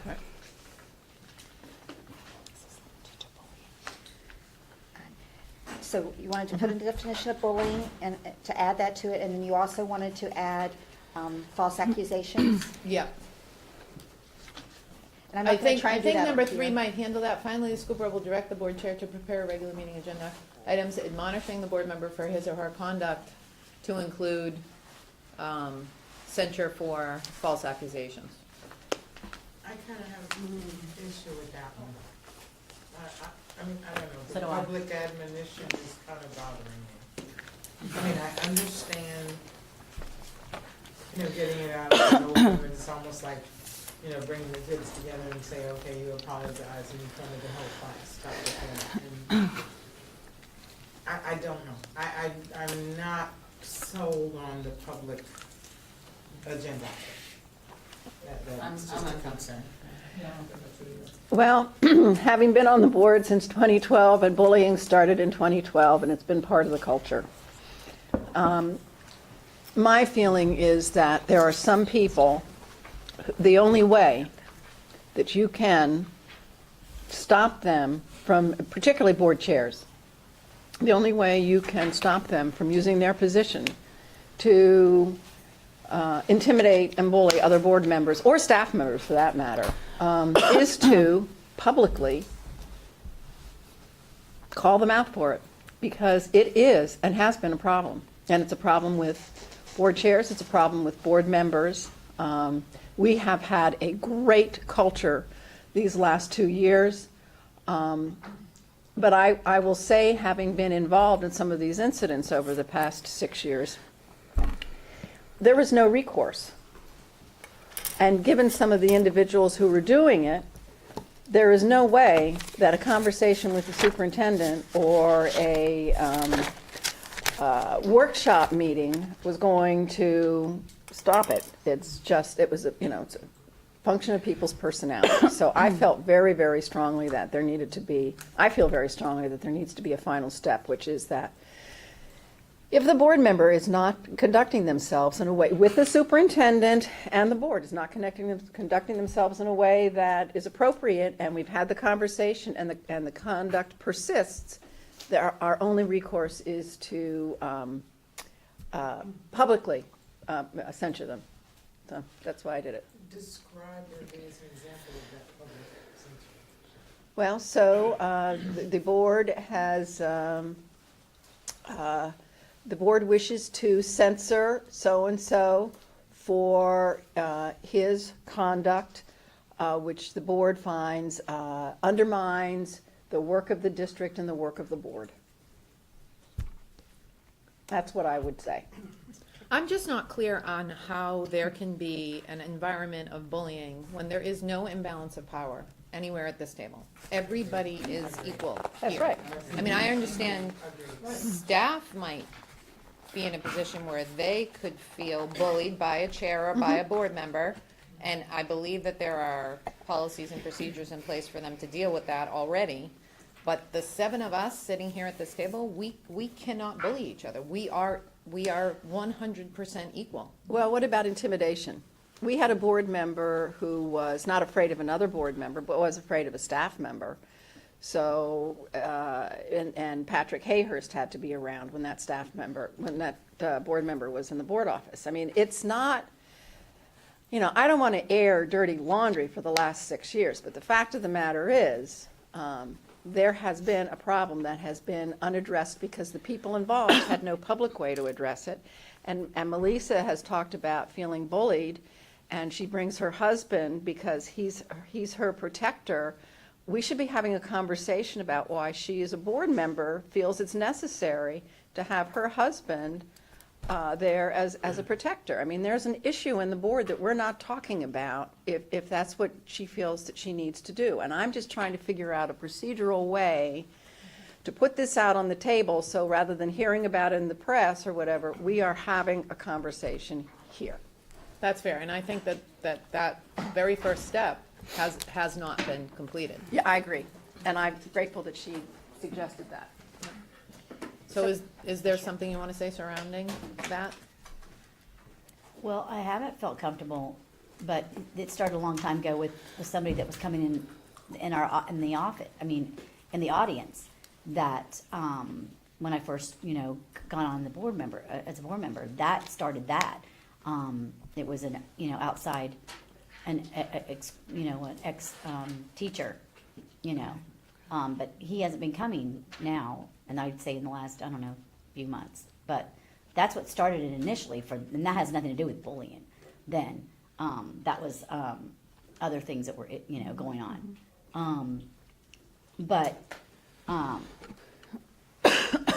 Yeah, I haven't felt comfortable. So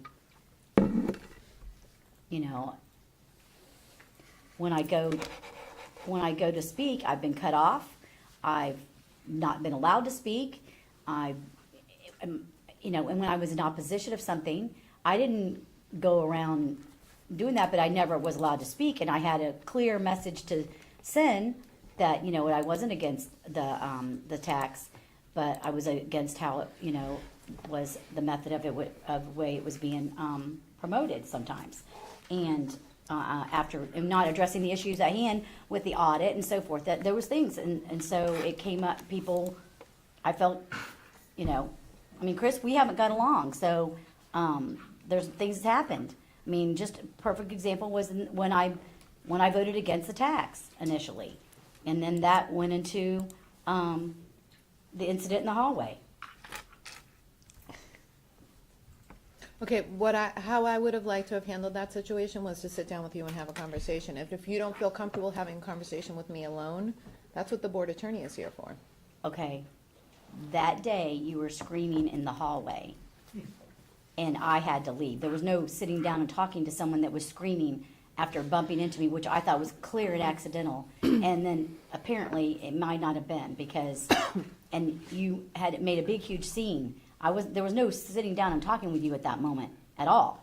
I think that's a clear mischaracterization of what took place. That being said, the next day, we certainly could have sat down and had a conversation with the board attorney. No one suggested it. Well, We and have that's a- why, No one suggested it. So Now it's out that there. brings So us that, back, yeah. Now that's what we do. that brings us back to Yep. why we may need something in protocol so that there is a step to follow. Mrs. Yep. Fisher? Okay. I'm going to preface my comments with, I'm a state certified mediator, and I'm a nationally certified bully safe presenter. Okay, so I've had wide and vast experience. In my 8 years on the board, there have been situations where some accusations were made about me that were false, that ended up in ethics reports and me having to hire an attorney, et cetera. But that being said, all of us are elected constitutional officers. So there is no imbalance of power, as Mrs. Patrica said. I would be not support a public admonishment of any of one of my colleagues. I just don't, in schools with kids, we do not publicly humiliate people. That is, in my book, I could not support that one bit, and in fact would advocate against it. I'm an advocate of conversations. You know, an ounce of prevention is worth a pound of cure. So we have an opportunity now, starting off on as a new board, and we've done this before, as Mrs. Morgan said, we have put differences aside, we've gotten together, and we've focused on what is good for this district, what's important for the children and the staff of this district, and what ultimately impacts our community and the public perception of this board.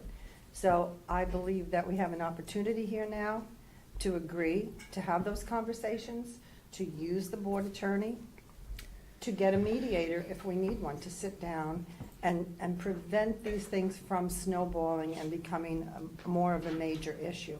But I think it's inherent in our positions, being elected by the community, to behave in a way that is professional and that we don't take things personally. We need to keep focused on our vision and mission.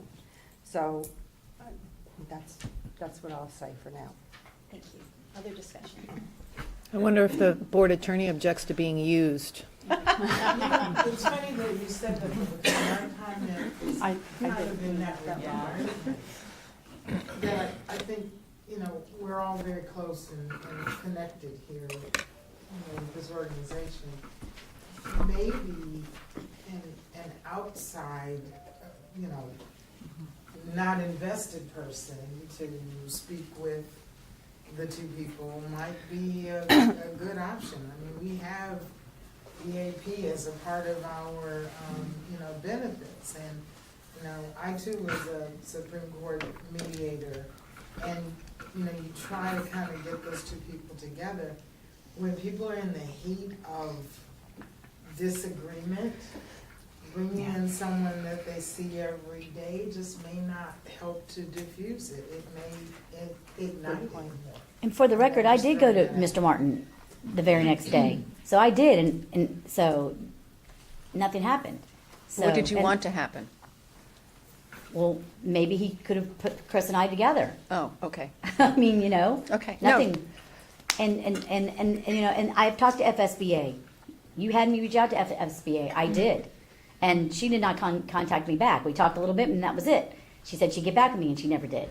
So, So I guess, to me, I'm listening to all this, why don't we just go ahead and just start moving forward, because we are a new board, we're all adults. I don't care what business you're in, you have to learn how to work with other people. We're never gonna always have the same thought process, but we do definitely need to be able to have conversation about our feelings. So if anybody, like, if I had a difference with Gwen or whomever, I would bring it to you and let you know how I feel. To get it done, over with, and move on. Because we're here to do a job, and we just need to make sure that's what we're focused on.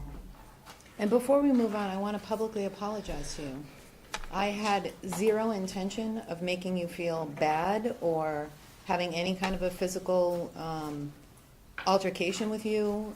I'm genuinely sorry that that was how you walked away feeling about that situation. And when I learned that that was your impression, I was stunned. I was truly stunned. So I will tell you that I have reflected on whatever it was that could have caused that situation, and I am making a better effort to, as Mary says, it's not what you say, it's how you say it.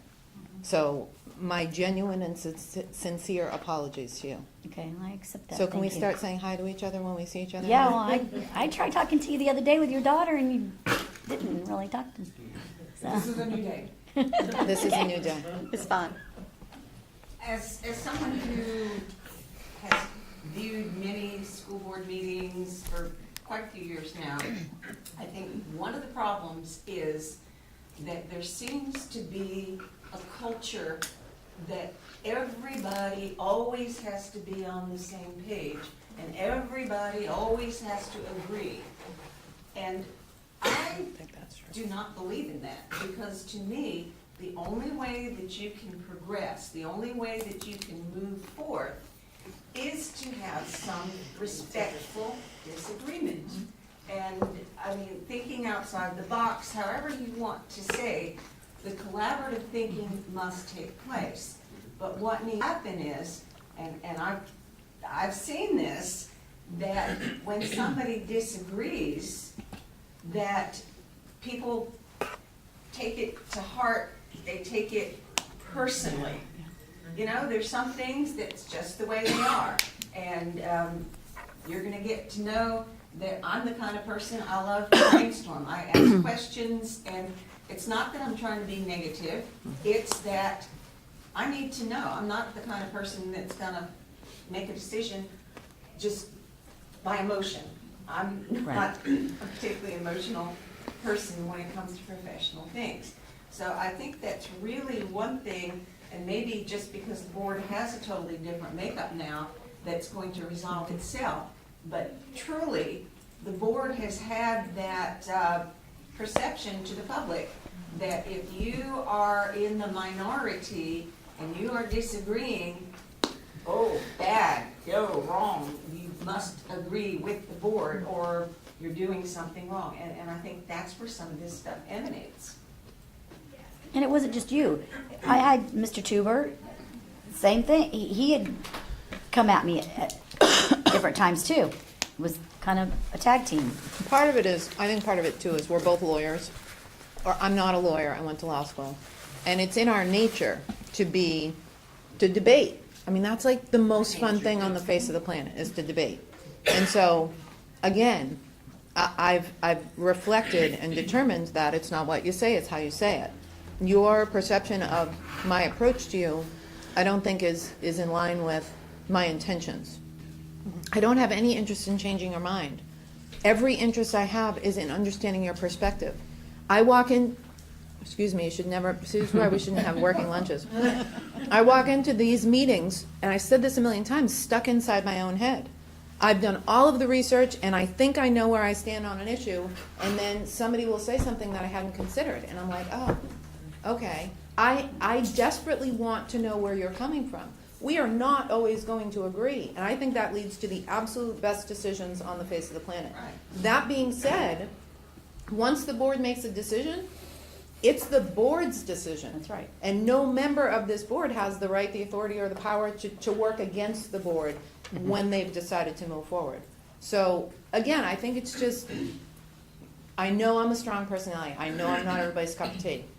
But I've never intended to make you feel anything other than, a productive member of the Lee County School Board. So can we go back to the wording? After some discussion, it sounds like maybe we don't need to add a definition of bullying, because with no imbalance of power, really, technically bullying can't exist in this group. There was some discussion about intimidation. Is that possibly covered under just failing to meet expectations based on standard of ethical conduct, school board member code of ethics, and boardsmanship? Which is Because those basically are professional standards, professional demeanor and being polite to each other. Well, okay, so there is a power imbalance, though, between board members and staff. Yes. And I do think that that needs to be addressed. Is that addressed in what you just said? Because I was trying to find this statement and not actually listening as Okay, and carefully that- to you as I should have. Well, let me see if we have the standards about, let's see if we have the code of boardsmanship, because I don't know if it specifically addresses relationships with staff I know, that's or what I'm with each looking other. for right That's now, what- just at the Have we had standards. staff Yep. dealt bullies? Yes. Wouldn't they Okay. go to HR and file a complaint like they would against any other superior? No, they should come to you and talk about it. No, no, staff. No, no, I'm talking about staff. Is that in protocol? No, I Staff's not gonna understand. come to a board member. Yeah, no. I wouldn't think. Would No. you want a staff going directly to a board member if they felt bullied or intimidated? By a board member is what we're talking about. Yes. Correct. You don't want them going to HR. You want them going They to should HR, go to right? So HR. that's They what wouldn't, I'm, go to HR. they wouldn't go to HR. If you're talking about being bullied by an elected official, what recourse would human resources have? Oh, that's true, against right, an that's a elected good point. official? You would have Yeah. none. What if the person being bullied is the superintendent? Is he going to go to HR? We used to have a conversation. You laugh. Yeah, No, seriously. I'm smiling at him, I'm not laughing. Yeah. No, I'm not laughing. It does talk about supporting school personnel and proper performance of duty. But I'm not sure that it specifically addresses, and this is the board membership. This is So- in policy. This is in protocol. These are the standards for school board member boardsmanship, which came from the FSBA. Rob, do you have a thought on the standards of ethical conduct or the code of ethics? I can't remember I'm actually what looking that at training, the yeah. bullying Right, policy, right, Which right. does cover employees. Yeah. Okay. Yeah. But it doesn't, as Dr. Atkins said, refer to the elected officials. Yeah, that's why I was going to the code of ethics and the But it does ethics apply, complaints. I think in some sense, because there is consequences for visitors or volunteers who bully staff.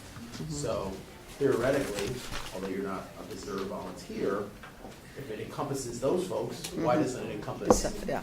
other folks that are bullying staff? So then I are think- we saying too not to have the bullying terminology in regards to all of us, but it can be used in regards to staff? Does it need, yes, yes is the short answer. Does it need, does that definition need to be added to here? That's what I was questioning. Or is it covered in the expectations of ethical conduct? Or do you want a specific definition of it added to here, which would specify that it would be if there's that imbalance of power? And that was just a part of the question we were having as a sidebar, is this limited to bullying, or is it, or as Cindy said before, are we talking about failure to meet one of the three, which would be the standards of code of ethical conduct, the school board member code of ethics and boardsmanship, and/or the creation of a hostile work I just environment? need to- That first bullet says and, so I Right. think you need all three of them. Yes, right, right, So it can't, it's not or. right, and/or. It says Yes. and/or in here. I mean, No, no, no. which bullet No, are no, you no. looking at? Between member code of ethics and boardsmanship. So to And meet that or. first bullet, you would be, Right. it would fail to meet the standards of ethical conduct, the school board member code of ethics, Yes. and boardmanship. Right. So if you don't have all three of those, it doesn't meet the first bullet, Right, right. the way it's But currently written. isn't the standards of ethical conduct one thing? School board member code of ethics and boardmanship is one thing. Yeah, but the That's violation two. under that first bullet, you It's need all both. three. Right. You'd The way need, it's gotcha, written, the way okay, it's written. okay. Well, but it's really two. But there's two separate bullets. One is hostile work environment, one is Right. these other things. Oh, okay. Yeah. Oh, okay. And/or, Well, Right, so you boardsmanship could is just have separate. hostile work environment. I Okay. understand that. right, okay. Right. Where is That's a that? whole lot different. Yeah, but where, Set no, of I'm saying, that circumstances. where is the hostile work environment in relationship to this defined? Is that in the HR policy or? The phrase hostile work environment is a typical phrase that's used for sexual harassment. Yes, So that's what I was Okay. saying. What is, Yeah. if we're using that in here, So it has to be pervasive where are and you gonna go continuous. back and And find the definition of that? so if we were gonna borrow that definition, I would suggest we put it in there. But we have what is the defined definition. by hostile work environment. Exactly. Now you're getting to a really complex Right. Yes. set of protocols. And kind of the underlying thing that I'm hearing is that we are elected officials, and if we can't get along, it's taken care of at the ballot box in 2 years. Plus, I think we're all going to get along so well that you're all going to be at my house when the Patriots play in the Super Bowl in February. It's going to be a Super Bowl get-together. It's all going to be good. Right, Kathleen? You can wear So I- whatever you want. That's exactly right. Yep. So, do we have a suggestion related to this? How about if we, is this protocols? Yes. This All right, is- so how about we just recommend that we talk to each other if there's an issue? And Mrs. Morgan, who presented this, just said, Well, my feeling is we've had the conversation that we should have been having all along. So this prompted the conversation. I see no need to put it in protocol. Everybody here understands how we're going to operate going forward, I think. so you're, And it's on tape. I just think that So you're moving withdrawing. forward, there should be just briefly, not all of them, whatever, but just briefly saying, you do this, you do this, you do this. And I will say, and I know Yes, right. Chris brought it up, I am available. I take pride in the phrase counselor at law, so I am available. I'm not just an attorney at law, so I'd be happy to mitigate or mediate any type of situation like that. well, Mrs. Morgan has offered to withdraw this suggestion, so unless someone wants to put it in, we will leave the protocol as is. Everyone okay with that? Thumbs Yes. up, sideways down. Withdrawing. Thank you. All right, we have one more item, and that is the official invitations to Florida delegation members, county commissioners, and city council members. All right, but before we move on, you're moving away from protocols, right? No, this is still No, it's right protocol. here. He's still in protocols. So I put this in, and it was really about board protocols, and I think there's something in there about relationships with political partners or that kind of thing. And maybe this really comes up in terms of board goals as opposed to here, but I think we need to have an understanding of how procedurally, practically, we are going to try to draw our locally elected officials into the district. And so this was simply my attempt to, should there be a standing invitation to all of them for all of the all-county performances? Should there be an invitation from Riverdale to whoever, to Spencer when they're doing a performance? I mean, I'm just looking, well, I said enough. Yep, that's good. That's a good idea. That's a very good suggestion, and I think we've been in need of a mechanism to strengthen our relationships with our other governmental partners. I think rather than going to them, trying to get it to be Right. a back and forth where they can come in and see what we do and how we do it. And I recently had a conversation with one of the representatives, and she was making some comments, about something going on in schools. And I said, well, how much time have you actually spent in any of our schools? And she said, well, I really haven't. And she said, maybe I need to do that. I said, I think that would be a huge eye-opener. So by extending invitations for people to see the good things that are going on, like what was happening down the hall today with our Teaching Academy students and the Bayshore Cloggers. I mean, when we're focusing on that good stuff, and if we include those people who sometimes have been not as supportive as we wanted them to be, or maybe critical of some of the things we were doing, this would give them more information so that they could be better informed and more likely to support. Yeah, and thank you. And the reason I put this in here is because some of us do it, some of us don't. And I think we need to talk about it as a desired practice. So, anyway. Who would be responsible for that conduct? Well, I'm not looking back there. so- No. And as I said, I'm not sure whether this Susan is belongs in smiling. protocol or board goals. And if it belongs in board goals, then we should talk there about, how we would. Yeah, I think you're right about that. I think that's where it could go. Yeah. Yeah. I spoke with you about it, I Okay. totally believe that this is something we need to do. Part of public Do perception. you want this to go into Yeah. protocol? Would you like us to bring some language, or you want to look outside? Let's let it go, and then if we, at some point, Because we, I don't know if they already have it, since the schools have the information really at hand, if they're doing something or sending out an email, they have the contact.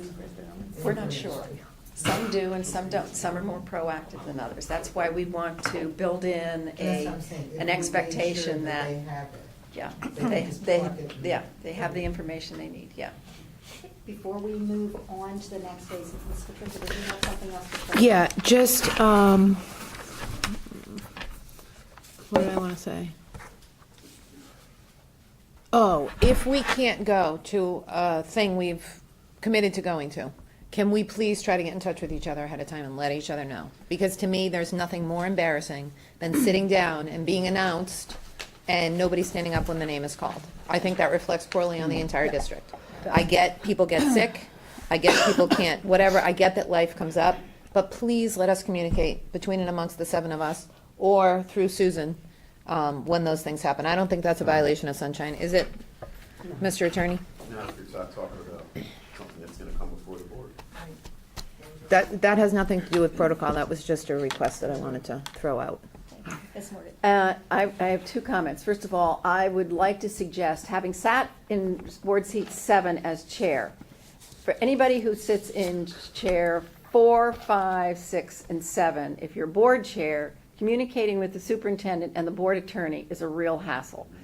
I would like to suggest that whoever is board chair, other than if it's Mary, sits next to the superintendent and the board attorney. I think it really would help in some cases. Oh, you mean at the At the dais? meeting. I'm At the sorry, meeting, yes, at the meeting. I'm sorry, at the regular meeting. Okay. Yeah, just, it's hard to be at the other end, and I'm watching the board, when, you know, at my end, and then, but Greg may have his hand up, or Rob may want to jump in, and I'm not even Right. looking at him. So, anyway, that was that. All right, thank you. I want to do a quick wrap, just to be sure. We have one more. Yep, sorry. Do you- and we haven't yes. talked about plus No worries. deltas. I just saw it, yeah. Oh, yeah. We haven't talked about plus deltas, and that's my bad, I forgot to mention it. No, plus delta being, are we going to Continue do it. plus delta after the board meeting? Because there has been conversation about one, we know we're allowed to do it, we know it doesn't have to be advertised, but there's been community pushback on the way we've been doing it. And so my question is, for this group, do we want to continue with the practice that was used by the previous board, or do we want to do something different? So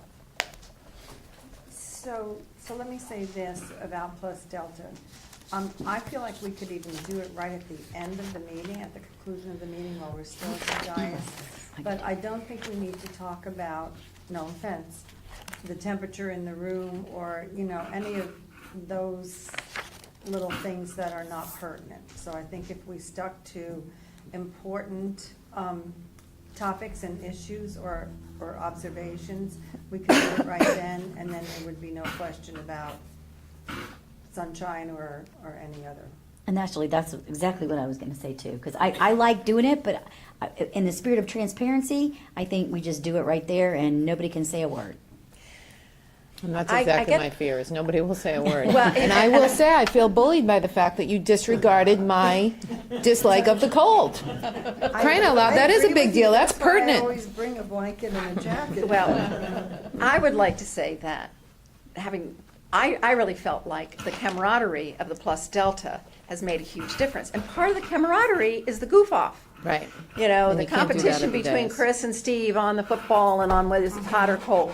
I mean, it helps us sort of relax and, you know, step into that sort of open up mode a little bit, rather than if we just end the board meeting, we're sitting there and we say, okay, we're gonna do plus delta, we're sitting in a row, somebody's gonna get up and do a chart, and we're just gonna talk about, Nothing.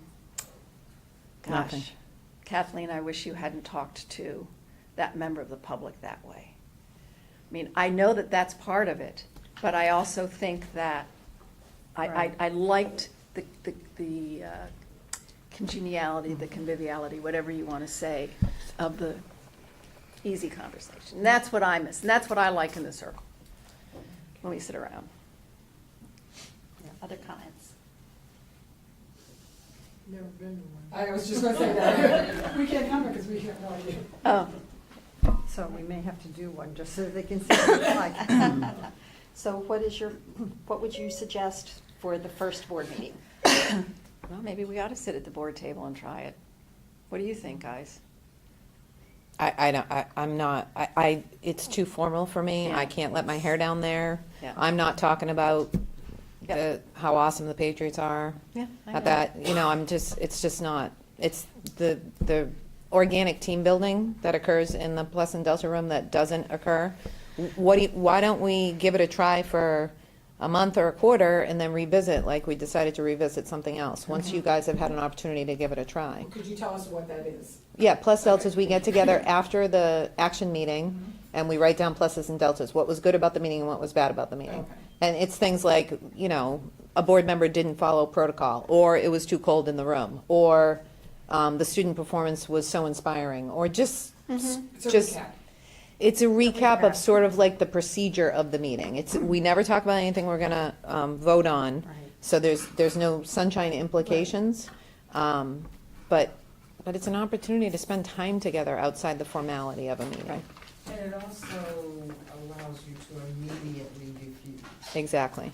Yes. Yeah. Well, it's fresh in your mind. Instead of carrying stuff forward to the next meeting, if there's serious concerns that they need to be addressed then and there, as opposed to, anyway. And thank you both for reminding me that, the building of the camaraderie and the relationship building has been very valuable. So I'm So- hearing a suggestion that you continue doing the plus delta after the meeting at this point and then reassess in a few months.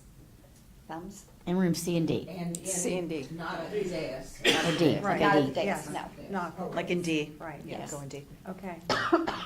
Yes, in room D, which they've been doing for several. Okay. All right, thank you. Awesome. All right, just Now to I'm done. You're good? be Okay. sure we're all on the same page, because we did take a break in there. So I just want to very quickly recap the board member comments. The decision was that people would bring their comments where they felt it was appropriate to bring them, keeping in mind timeliness and professionalism as you're doing that. The schedule for the briefing and workshop and regular meetings remains the same. That did not change. The additional meeting criteria was added about the board member request for board presentations.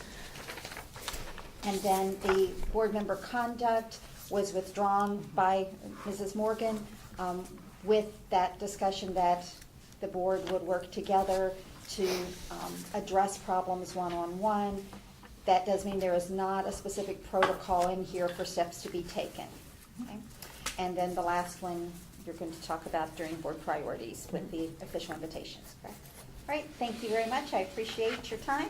And now we're going to learn a little bit more about Envision 2030. That's And right. Dr. Ferlin, it's all yours. All right, sounds great. So I do have a request. If you could please look in your backup online and see if you can find Envision 2030, the document, because as we go through the slides, and Cindy will display the slides, I'd like for you also just to be glancing through and following along as we go through. We are not going to read this document to you. You have already reviewed it. I know that. However, as we start to think about our work this afternoon, the purpose of reviewing our strategic plan at a very, very high level is then for us to center board priorities relative to the work of the strategic plan. So that's our intention. So we'll give everybody a moment to either locate it online or It's not in the agenda.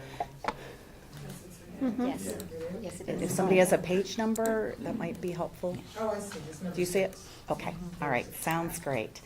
All right, so as you take a look up here, and like I said, the PowerPoint will be here, and then you all can reference your document. We do want to start with just a look over our shoulder. Where have we come? How did this all come to be? So there was a desire by our school board to have a long-term strategic plan, looking beyond 2020. And so our chiefs, division heads, our cabinet came together and started to have some conversation about, all right, we have goals that take us through the year 2020, but what does it look like 10 years beyond beyond that. And so we started to work on the development of some long-term goals and some long-term strategies to go along with that. We had a series of workshops through the spring where we had an opportunity to hear reflection from the board. How does this feel? Is this what you're looking for? How do you add to this? Is there anything to be added? And then we took all of that back through the balance of the spring and through the summer and really started refining the plan, looking through it, making sure we were encompassing the conversation that had happened. We also had Vision 2020, which was our current strategic plan, and we folded that up into Vision 2030. So now as it exists, it's in two parts. There are 3-year goals, so we want to continue and honor the work of 2020, but also we added the component of the long-term look. And so as you reviewed it, I'm sure in preparation for this meeting, you noticed that there are goals or initiatives that go all the way out to 2030. And then in the fall, that was brought to the board for approval. So that's just a little look at the history. As we move forward, we also kept in mind our vision and our mission. There we go, my favorite chocolate. You can tell I love you all because I just let that go, chocoholic. But we always want to base our strategic plan around the vision and the mission. I will eat the entire bowl. I'm an addict. So we just show this to you as a point of reference. It was very exciting also last year with the development of 6 core values. And as a leader, I know you know that the core values are the foundation, the types of things you are willing as an organization to walk through the fire for. How we hire, how we make our decisions. And so we had done some surveying of staff a couple of years ago. We brought the top values, the core values from staff to the board, and then the board had conversation. We also defined what our core values were, and that work occurred through the spring as well.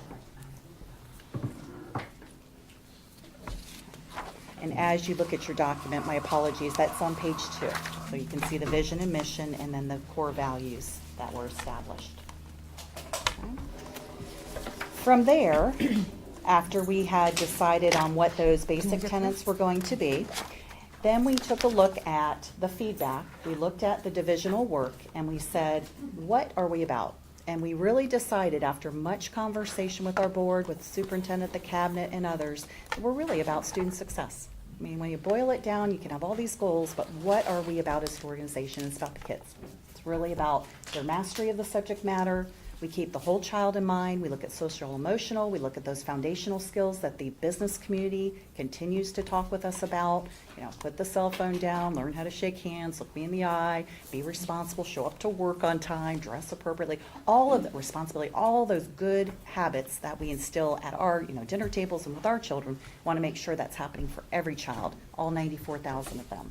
And then sustainability. What are we putting into place now that will stick? And again, the sign of a really quality organization is you put quality processes into play, you make good things happen, and then that is the legacy you leave behind as a district. And that's what we want to talk about. We do have a strategic objective, and that is to, like I said, to meet the academic and social emotional needs of students. And that is on page 3. So as we move forward, we also know that there are 3 success factors. And these are really factors that we say are essential to our success. And they actually cycle back up to student success. So what do we know from the research? We know from the research relative to family engagement, families that are engaged tend to have higher performing students. That's abundantly clear through the research. We also know in this community, and we've seen that recently especially, community engagement is especially important. They are our partners and we want to engage. And I heard the board speak a few minutes ago about that. So I'm excited about that work. Workforce success. We want to make sure that our employees have what they need to do their jobs and that we're always looking for high performance. And if we're not there, then what is it we need to do in terms of support to make that happen? And then continuous improvement. That notion of getting better every day and what are we willing to do to make that happen? Are we just saying it, putting it on paper, or are we actually implementing it? Okay. So as we move through the next few pages of the document, you will see key strategic initiatives, and I'd like to just take a few moments to reference those for you. If you'll move to page 5 of the strategic plan. as well as page 6. You will notice that there are key strategic initiatives that line up with our success factors. We have divided them into 3 sections, one being kind of what we were doing with Vision 2020, an updated Vision 2020, looking at 18 to 19 and 20, those 3 school years. What do we intend to have happen? And then as you look over on page 6, you'll see we start to project out a little further. We start looking at 2021 all the way through the year 2025. And then, of course, that last 5 years. Now, what you will notice as you look at page 5 and 6, you'll start to see that it gets a little broader, okay? And so if you think about the world of technology, for example, okay, we don't want to be too prescriptive on that at this point, because there will be, as Trey would probably tell you now, technology is changing every moment and every year. There's no doubt about it. And so what we tried to do was get a little broader, so it gave us room to put the strategies in place that needed to happen that were appropriate for the time. Okay? So that's really where we went with our strategic initiatives. And the other important part, if you want to scroll forward, are the goals that go with that. We do have 3-year goals, and they are all wrapped around our number 1 priority of student success. And take a look at the plan on page 7. You'll see a number of 3-year goals looking at things like increasing the percentage of pre-K students prepared for kindergarten, looking at English language arts proficiency, mathematics, looking at graduation rate, looking at a variety of those types of goals. We will be continuing to update this annually, but we will always have a 3-year goal set in running. Another important thing that I'd like to point out to you, if you look at page 7 of your strategic plan, in addition to annual targets, we also have related measures we keep an eye on. So for example, if you look at goal 2 on page 7, you'll see that we're working toward increasing English language arts proficiency. We want to be the highest of the 10 mega districts, the highest of all Florida districts. So, obviously we're going to be looking at where do we land in terms of our proficiency, putting the 10 on a screen and saying, all right, where are we at in terms of position? We want to be at the top because our kids deserve it. All of our children deserve that. What are some related measures we might look at? So when we look at data, we're going to be looking at, well, how are they doing in reading? First quarter, second quarter, third quarter, fourth quarter. What's writing looking like? How about their speaking and listening? What are we going to be looking at in terms of attendance? We know children that don't come to school don't learn. They're not in school, and we've done a lot of work around that as well. Discipline referrals. I was a principal. You're sitting in the office, you are not learning. Trust me, we all know that, right? So they're losing instructional time, and that all parlays up to that major goal of being proficient. And then student learning gains. Okay, so while we're focused on proficiency, we don't want to lose our frame of reference for learning gains. So again, going back to being a principal several years ago, it's very important as every child comes in the door, making sure that they stay on level. If they're at level, on level or higher, that was always our goal. With our students at the highest levels, my expectation was they stay at that level 5. They don't slip back to a 4 or to a 3. And then for our students that struggle, we all know there has to be additional supports put into place. So it's not okay to stay at a level 1. We want to see you move up and progress. So we're always keeping our eye on learning gains. And sometimes learning gains gets a little bad rap. Sometimes feels like it's only about the strugglers. But in my lens, it's also about our high performing students and keeping them at the high levels. So it's really keeping that lens at all 5. So that's just an example of how we look at that. And again, those goals are updated annually. Okay, a little delay there. All right, no worries. So this graphic, I have to give credit to Cindy because she is the queen of making things simple, making things look like they're, you can get them on a page. So the big picture is what we're looking at, our strategic plan. As we start to think about how do we make those actionable? So these are a lot of goals. So how do we get that to all of our employees in the district? Well, it starts with school improvement plans. It starts with the development of, I'm a principal, I have my team, our school advisory council. What are we going to put into play that connects with Vision 2030? We also have a parallel here at the central office. It's called the Department Improvement Plan. And that's how we align ourselves as departments and divisions with Envision 2030. We are also required to create a plan of goals that are in alignment with Envision 2030 and also some metrics that go along with that. Speaking of metrics, KPIs, does anybody remember what those stand for? Key performance indicators. Key performance indicators, good job. So those are how we know we're making progress. So for example, if we say We want in our school 80% of our children to be proficient in English language arts. At the beginning of the year, we know we have 60% or we have 30%. What are we looking at? What are we keeping our eye on each and every month so that we know we are gradually improving and getting closer and closer to that 80%? Okay, I call it like a dashboard. We're watching it grow, and hopefully we're going to get to that 80%, but we're not going to wait till May to make that determination. If we need to flex strategies early on, September, October, November, we're going to be doing that. Because if our numbers are not moving in the right direction, then we want to make those adjustments. You had a question? Yeah, have we reduced the number of KPIs we're using? Wasn't that one of the suggestions that came out of the Gibson report? That it's good that we're using KPIs, but perhaps we're using too many and they're not focused enough. You're talking about relative to the school improvement plans and the department improvement plans? Yes. I think we're getting a little more strategic and, Okay. and looking at, that's a lot of the work that Cindy does out of our office. Okay. Is really looking at, are they meaningful? And Okay, sometimes good. just putting them down to put them down, again, if the goal is to keep your eye on the prize, how are we doing to progress toward that 80%? If it's not useful information, why are you collecting? What do you always say? If you collect information and you don't do anything with it, you just drive people crazy. So we don't want to do that. And then from the department improvement plans and the school improvement plans, we deploy action plans related to that. So how does that show up on a daily basis in my work? That's what we're working on. With the school improvement plan goals also, we have data chats in academic services. Our principals come, they sit just like we do, and they tell their story. How's it going at the school? What are the areas we're doing well in terms of these metrics? Where are some areas we're falling short? Not for the purpose of anything other than just to share with colleagues. So if you're a principal, Betsy's got something great going on at her school, I want to know about it so I can maybe bring that back to my school and implement it. So it's really going very well. I got the privilege of sitting in on one of those, and I was very impressed with the collegiality around that table. Our principals care about each other. They want each other to be successful, and you see the newer principals like, I need to talk to you after. I want to hear more about what you're doing, so they can grow and they can learn. So this is a great graphic. Thank you. So from here, what we want to do is we want to think about, this was last year's board priorities, and they were wrapped really around two things. One, thinking about our public's perception, and I heard some glimmer of that here as we were talking earlier of our school district. And then that second priority, being relentless and focusing our decision-making on what's best for all students in all schools. So that was last year's, just for point of reference as we start to move into this year's priorities. It's really just a discussion. Okay, Before the- all right. Yeah. Are you all good? Do you need a stretch break, or are you, after lunch? I want to be sensitive to that. You're good? Okay, let's keep going. We'll blow through the break and we'll maybe put it in another location. It's just discussion. Okay, all right. Yeah. So we're About going to go ahead and more record? priorities. Yeah. Okay, so do we need to go to a clean sheet? Yes, Oh, you're that's awesome. where I was Do you want to, I don't know if you want to leave those there and maybe record on?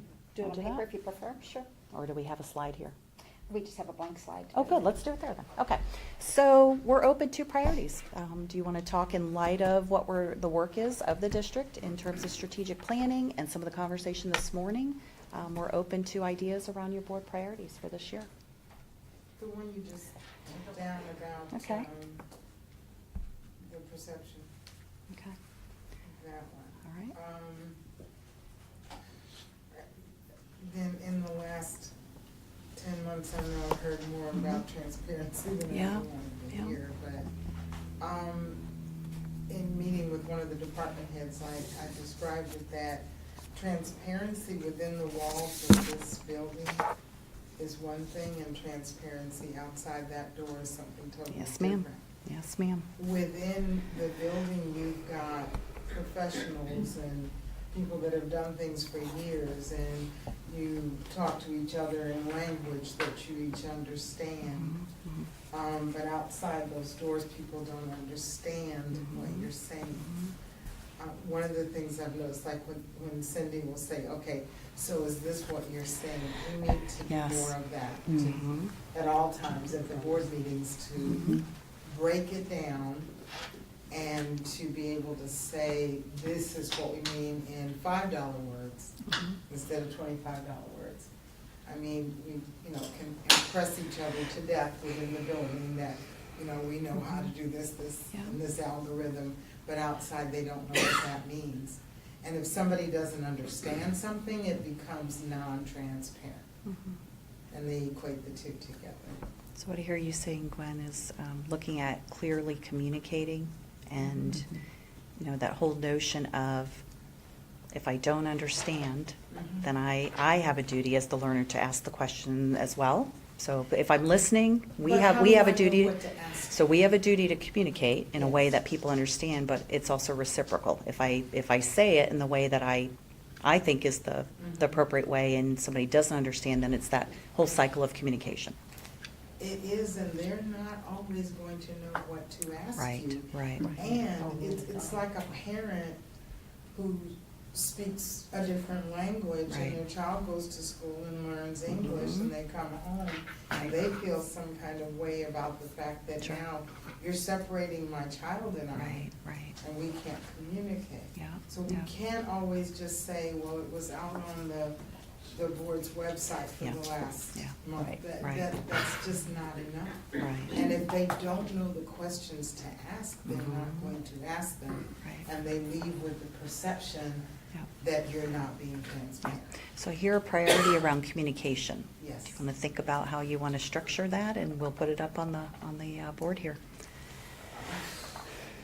Oh, Yeah, and please, yes, that's a question to everybody. Yes, that's Well, I that's think for that everybody. Because we have been walking and knocking and speaking and just being out there in the community 24/7 and listening to what they're saying. Right. And then when we're now in here and we're trying to learn everything and we're hearing this side, that's not what you hear on the other side. Right. So that's, and especially for myself, because I'm not an educator, so I'm definitely the outsider. But I think that we just really need to make sure that we're out in our designated communities. I mean, that's our part too. There you go. That we're out there and that we're sharing the words and explaining and having that communication with the people that are in our districts. Because they Okay. really want to know, they really want to be a part of it, and they want a positive reaction. Okay. So could a priority be something of the effect of, we will be present in the community, communicate in the community? How do you want to say that? What would be something that would be all encompassing? Well, one of the difficulties is, and of course, I'm a local member, and I was out in all communities. Yep. And there's so many different communities, and they all have different needs. Yes. Yes.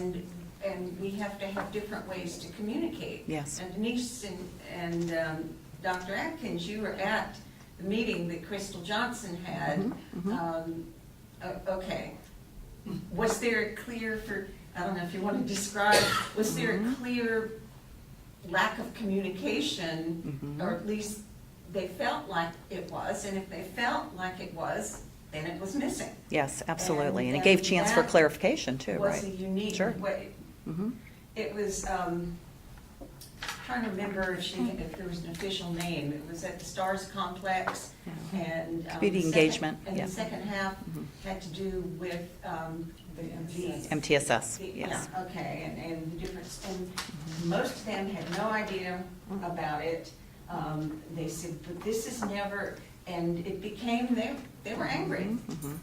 So you have that, but then if you go to, let's say, Estero or Benita, those people, as I was on the campaign trail, a lot of people that I talked with, it was the finance. Well, people in Dunbar weren't talking about finance, they wanted to know about their kiddos. Their child, and yeah. Why is my Johnny in 9th grade and he's reading at a 4th grade level? Right, What's that right, about? And right. so, I mean, it depends on I don't know how you can put that into words, Right. but I think there needs to be a recognition, all areas, All that we communities. have very diverse Community. views, and it Sure. doesn't all just boil down to, racial or ethnic. I mean, they're socioeconomic Sure. is huge. Sure, absolutely. Okay, we have let's just sweep across Well, here. Ms. well, Giovanelli? And I understand what you're saying, the needs are different, but like talking about the reading and so forth, that's not questions that we really can answer. That goes back to the superintendent and his staff. So we need town hall meetings that allows them access to him, or to his staff, because these are questions that go from the parent to them, not, we can't answer that. That's true. We make policy. We're not That's true. in charge of that. And so but people don't understand that. People are like, why don't you know that? I'm like, well, that's not our job. They're like, what do you mean? Why wouldn't you be told this? I'm like, because that's not what so people don't understand that. Yeah, but we are in charge of being sure that staff gets out there and does that, unless I'm misunderstanding. No, No. yes, that's right, But you're absolutely right, I probably said that. but even just communicating that is really important. You know what I'm saying? So, you know, I feel like we need to, I don't know if Dr. Atkins or his staff has town hall meetings in the different communities, you know, and then with him is a school board member that's in that district. Because you should be there. Board member officially Those, present? those particular ones, you know, that was actually the start of that first set as a result of the agreement with NAACP. A little bit of confusion, I can say from my perspective, in that we were asked to come there and talk about the referendum and Yes. MTSS. And we had, you know, there was a person there, Ms. House, who thought we shouldn't have been there talking about the referendum, but that's what we were We were asked to instructed to do. do That was that, yeah, from literally the community. supposed to be Yeah. the first We had half, and the second half representation. was MTSS. And I think, you know, I think that honestly, now that we've got the referendum beyond us, one of the things that the referendum, I felt, gave the school district was an opportunity to go out there and talk about issues relative to the school district. So I would like to see as well, you know, this board, and I would be happy to be a very active participant in getting out there in the community and talking to the community about educational issues. You know, there was certainly a need there on the part of community Yes. members to be communicated about MTSS and about student discipline and about behaviors and IEPs and all that stuff that really, we didn't have enough time to do the work that we really needed to do there. Fortunately, this agreement allows us to go back and have more of those, but I think that if you really have this as a goal, you know, I think then you have to put together an active plan to get out there in the community. What do you want to talk to the community about? And then the neat thing about the presentation with the referendum is that I felt, you know, I'm out there, and the board members out there, you can ask anything you want, you know, and that should be, I mean, that's pretty transparent, I think. If you go to BUPAC, and BUPAC can ask whatever they want. If you go out to the STARS complex, and they can ask anything they want. So I think that, I don't know, I would encourage you to go this direction. And I think that, you know, we have some momentum coming out of the referendum in terms of how we do that. Doesn't mean we have to go out there and talk referendum stuff. That's done, thankfully. Now we can go on and talk about educational issues. So. And I think that the message has to be targeted to the communities or to the groups that we're talking to. That's right. And so we did have a change for change presentation, but the teachers don't care as much about some issues as parents will care. And so we need, is Lauren back there? We need a couple of variations that we can choose from based on the audience. Does that make sense?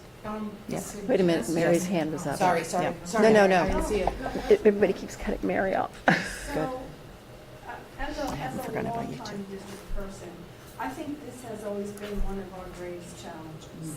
And it's the communication thing. So, as we look at, you know, improving parent and community involvement, and we've worked on that. And we've worked on it hard, and people in schools have worked on it. So we've employed a number of strategies. So we've had town hall meetings, and we ended up at X location in some school auditorium with the superintendent, a board member, a bunch of staff, and maybe if we're lucky, you know, a half a dozen community members. So it's like we have to really pick and choose what are the strategies going to be that we're going to use to provide this clear, transparent communication? And how, how can we do that? Each of our schools does a number of things during the school year. Open houses, they have art shows, they have plays, they have math nights and reading nights. And, They have a SAC and meeting. Really, and the SAC meeting. PTO and the and people boosters. who come are few and far between, and they're probably not necessarily the people who are concerned about the non-transparency, because they know what's going on at their school, but not everyone's there. So I guess the big question is, how do we get more of the people to pay attention? I think that one opportunity is social media, because they all Yes. have a phone and they all get on that, if they're looking for that, but I'm not even sure that that's the case.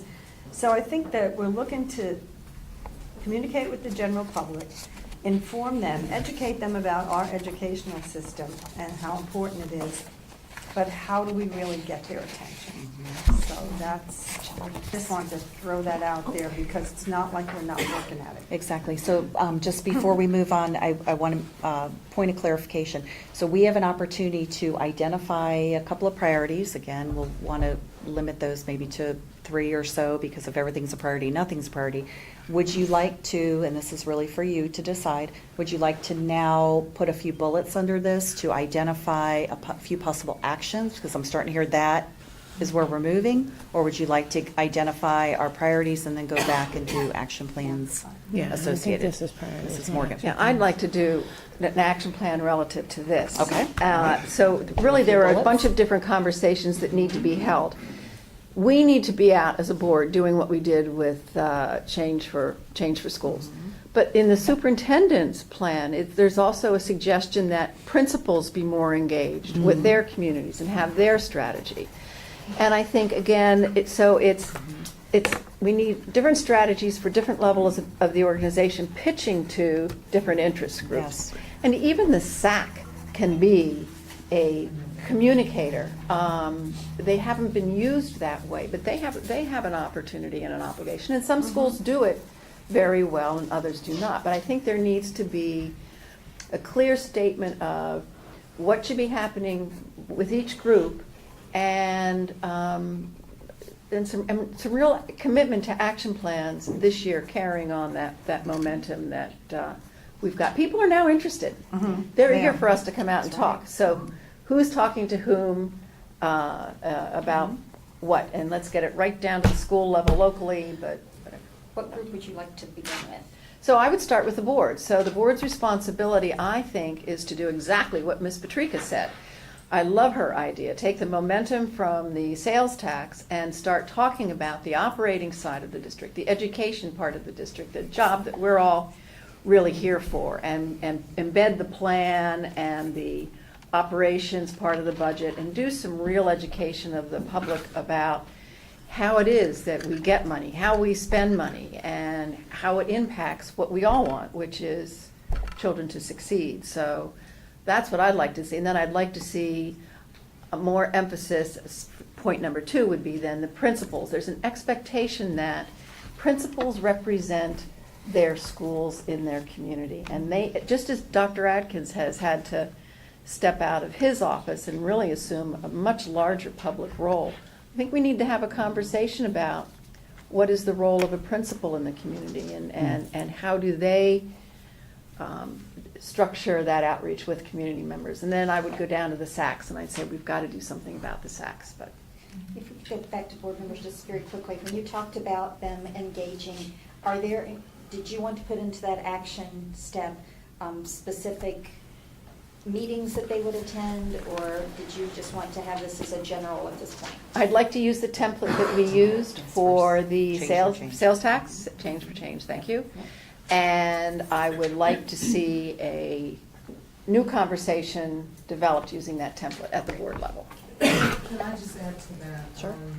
One of the things that went out that was very pivotal, I believe, in the sales tax referendum, and I know this from talking to people in the community, the pamphlet that went out from each school that Yes. said, Yes. if I vote for this, I will Yes. get this, and this Yes. at my Yes. child's school. Yep. I had people come to me and say, well, I wasn't sure about it, but I feel that if I don't do this, I'm hampering my child's Yeah. school. Yeah.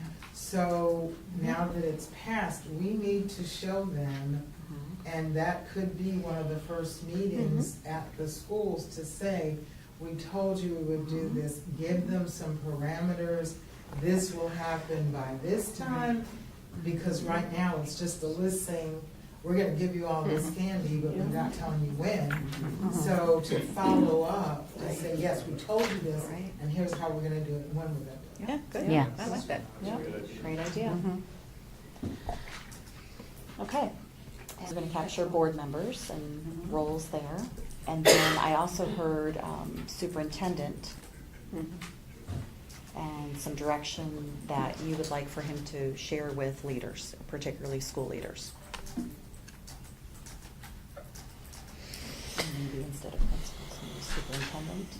And this will keep it kind of here at the board level, and then some desires for school leaders and other leaders to partner in getting the word out. And we have been working on this throughout the organization. Ms. Morgan, you mentioned something about SAC, and I step out of facilitator role for a minute and talk with you as the liaison for DAC. We have a new DAC chairperson, and he and I met on Monday just to talk a little bit about his vision that he'd like to bring to executive DAC, where we do exactly as you Okay, proposed, to more actively engage our SACs in the work. And what is the message then that they can take back to their SAC? So it truly is that cycle of SAC shares with DAC, and then DAC goes back and cycles back with SAC and brings them up to speed on what's happening, and then some actions that they can take as a result of that. So it's not just transactional, you listen at this meeting and then you go back and parrot back. It's really some specific actions that they can take as a school advisory council. So we may be able to play with that a little bit. I'm sorry, please. Please. I have a comment and question. The first one about the board members and the template. My recommendation would be to make it short and sweet, because you can lose a lot of people on that, and they are really interested in the nuts and bolts. And the second question is, since we're going to individualize, is it possible, maybe from the superintendent's office or somebody, to have the principals go to their individual communities, to parents, to teachers, and maybe even to students, and gather and send what are their main concerns? What would be their biggest questions for board and probably more so for school staff? It'd be kind of interesting to see how many of them have the same, how many elementary schools have the same across the board, and then you wouldn't have the surprises like at the Stars Complex for that second half, where people thought we were going to talk about something, and you really kind of got blindsided because you didn't know that's.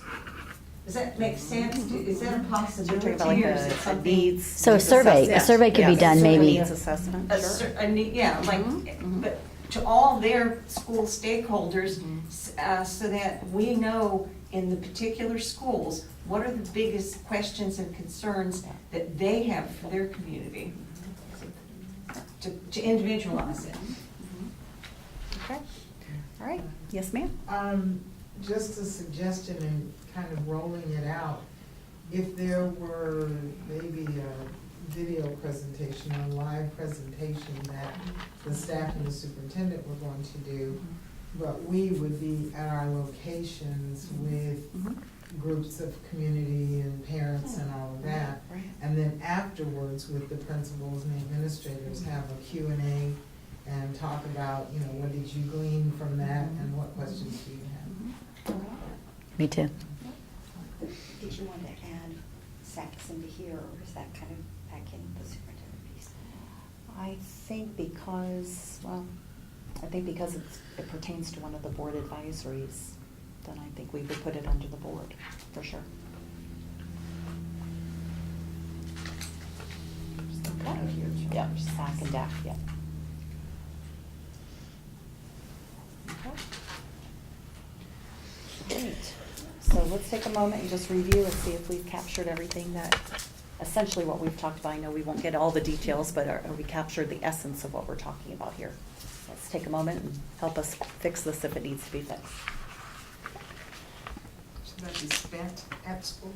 Oh, funding will be Spent. spent at schools? Oh, spend. And what is exactly, when you say use the template for referendum, that doesn't include like that first school burning down?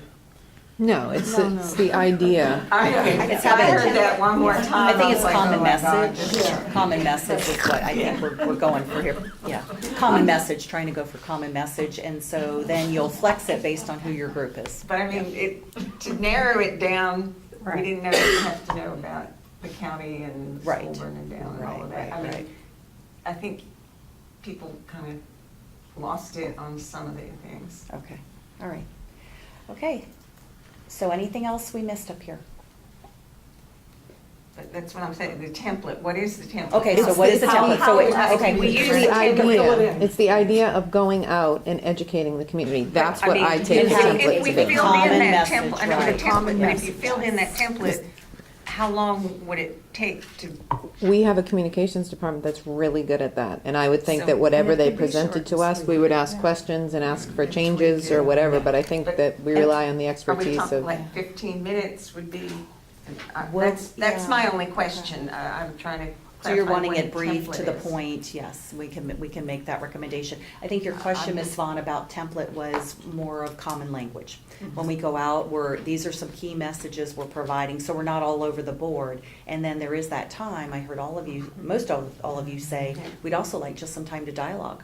So it Right, doesn't right, have to that's what be I'm saying, purely, yeah. I'm just not sure purely how common long the message. template is, how many Right. We'll pieces it get a has to fill recommendation in. from communications, if that's okay, and then they can bring Sure. it back, and then we can look at it and make some decisions. And Okay? if it was something like a video or something in the Right. beginning, that makes it easier. because it's Absolutely. all done. Yeah, And you don't have to. you can show a chart on the video if you need to. Okay, Yeah. all right, so we can work with the board to get it in a way where you're feeling comfortable going out as well. Yes, a couple hands, No, so. so the template, I mean, it might not even be a physical template. Exactly. Right, But right. it's that common message, it's those main ideas that we want to advertise and promote. And then that, I think, will prompt the people in the community to ask more questions. Right. So, I mean, I think it can be short and sweet. Yeah, that's, Just to get that common message out there, you know, here we are, here's what's happening. And I like the observation about those individual school needs being sent home to the parents, because that was key. It was like, okay, this is about my kid, my school, and I'm in. Yeah. And so I think that really helped. And there is the feeling that that's gonna fall through. That's why I brought it up. Yep. But- Sure. So- Okay, so- We're hearing it, we're hearing it. So why not Absolutely. have, Okay, like, so like a hands. bi-weekly video, Oh, sorry. you know, a bi-weekly video, just reiterating that, you know, we have the means, so, Right. and, you know, and putting it on our Facebook and, you know, and Twitter, or whatever, well, you can't do video on that, but, you know, the Facebook Yeah. and then, but bi-weekly, we don't stop. Right. So We here's have- what happened at Keep the Franklin message Farm going, this week. right. and Right. here's what Absolutely. happened You at got it. High. Yep. I just Ms. wanted to make a Jordan, really please. quick comment. Yes. I just think that we need to make sure that we do this sooner than later, because we have been out there. Now, if we don't go back out there, there will be that issue of, Right. what are they doing? Yes. So we need to really Yep, absolutely. this happen. You bet. Okay, Yeah. Ms. Morgan? So somebody just said Facebook and Twitter, you did. Yeah. Some districts have a board Facebook page and a board Twitter. And I wonder if We do. we. But the she's saying board. She's saying Board. that Board, yeah. the school district has one, but not the school Not the board. Yeah. They do have them. We don't, but yes. Oh, yeah, other Yeah. districts do, so I'm just Yeah. throwing that out as, I'm not saying that's something we want to do right away, but that's, if we're going to talk about media, and the board wants to have a voice out there. Do you then want to that's the way explore do it. explore social media Well, especially options? I coming heard from the Mrs. board. Fisher say that? Sure. I think you got a good point. Explore the use of social don't media. tweet at 3 a.m. We're gonna text you at 1. Okay. Oh, I'd be up, but So I'm You know gonna- what I'm saying. I'm going to keep us I agree moving with you. because I know Yeah, I that's heard a some other disaster. priorities before from prior conversation, and I know we're up against time here. So we'll continue to look at communication. This doesn't have to be our only conversation, but let's get some essentials up here. That's So true, too. other No, you can do all priorities of the three. board. We're going to go Kids to the like that. next page. Okay. Yes, ma'am. So I'll bring up the business about drawing in our county commission and our delegation. Okay. You know, we reach out, but we don't try to pull them in. And whether or not it will work over the next 2 years with some of our elected officials, I still think it's worth making the effort, the ask to bring them in. And maybe Mrs. Patrica said this, I'm not sure. But, oh, no, it was you, Mary. You said something about we were talking to Heather or someone, and she Yes. made a comment, Yes. and Mary asked her, well, you know, what have you seen in the schools? Well, she's never been in the schools. Right, not for any particular length of time. Yeah, only so for- that, we need to really think about that. And even if it doesn't work with the current delegation, if we could just start Right. building that into the culture as things turn over in 2020, and there is an expectation that the district is trying to manage a working relationship with the delegation and the county commission and the city council. So you know how we do those. As Chris does with the Estero. Mhm. She's, you know, that's a model for the rest of Lee County if we can open that up. Anyway. Yep, and I heard also building relationships or rebuilding relationships depending on what currently exists, right? We have 3 new board members. Mhm. So that, you know, we can use this opportunity Yes. to introduce them as a way of Relationships. sort of restarting, rejiggering the.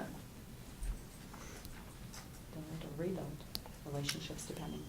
Have you ever thought about, you talk about inviting them Mhm. to the schools?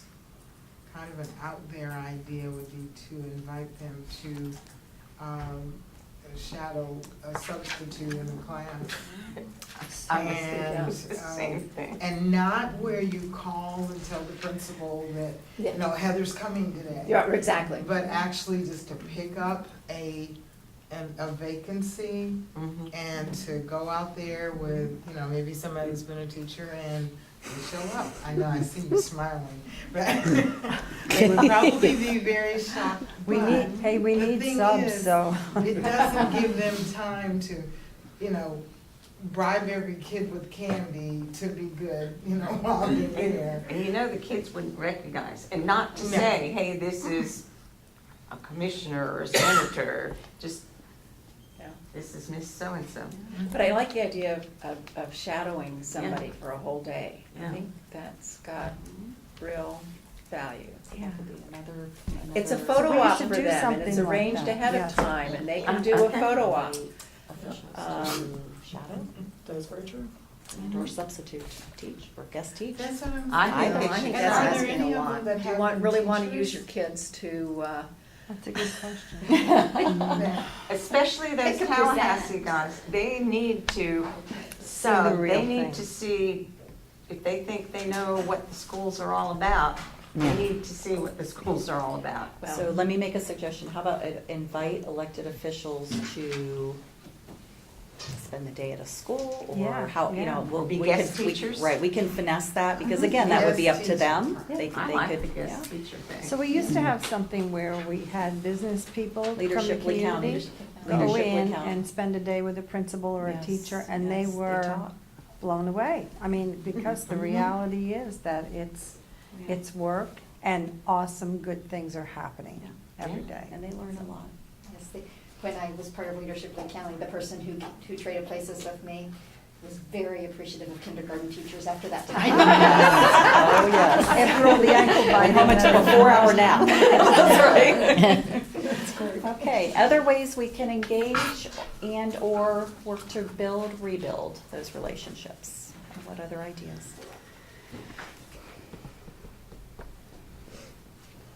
Maybe personally, personal invites, telephone calls, pick the phone, and we personally call them Okay. for our districts. Okay. Or your whole district. Personal conversations, phone calls, visits. Sure. Aren't you, Susan, aren't you working on something? I'm sorry? to meet. Aren't you working on something to introduce the new people To elected to officials? the elected officials? A group of people, not just me. Yeah. Yeah, we're Oh. working on it. We're Oh, trying to okay, get because I know you dates. sent, how's that going? Not any further. Okay, I only knew that because we were asked. Trying to get some meet on dates, right? Right, we're Mutual working on dates a that date. work, yes. Okay. Well, Any other? No, I know, but Any other ideas here relative to working with our elected officials? I had mentioned Yes, ma'am. giving them a seat at the table, like appointing, someone in there, like the finance advisory, or give them a. They would be allowed to put someone in there. I don't know, but that's kind of drawing them in. You know what I mean? Right. Or and that person could report back to them from the meetings. So like invite participation Yeah. on board advisories? Yeah, or one of those, or Invite attendance, I'm trying to think of, tell me more. What are you looking for? Visitation? trying to get them there, get them here. To come in and listen? Okay. I just don't Thoughts? think another elected official should be sitting in an advisory committee. Well, I didn't mean them appoint someone. We have to revise our policy. No, Oh, yeah. okay, okay. Okay. So we can talk about that when we revisit our policies, right, Mr. Yes. Doty? Please and thank you.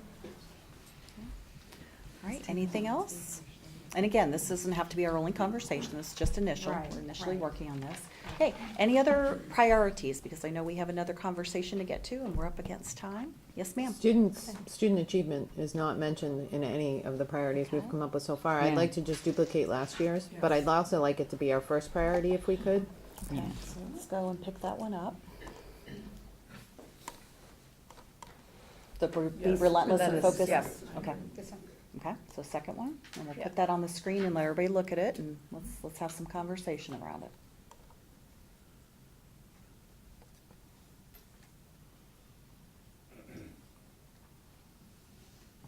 I'm going to move it up to first, so don't forget.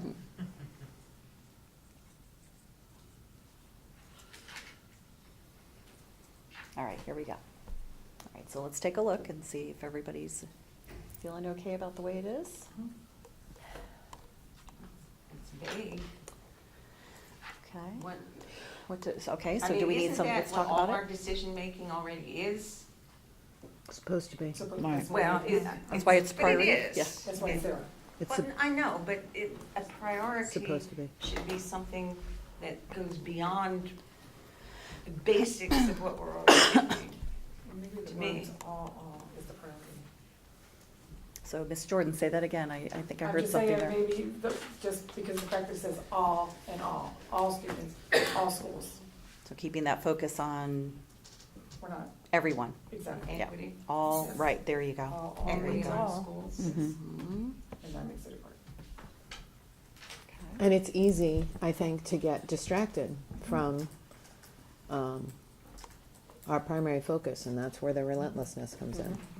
If we can Okay. always come back Okay. to, is this decision in the best interest of students, then we will always be guided in the right direction.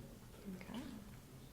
All right, so there's the notion of equity, keeping us I'm sorry. focused. You're interrupting our conversation, gentlemen. You're here to observe, not to participate. Are there other items in the action plan here that need to be included? And again, thinking about your role as board members, what can be done here?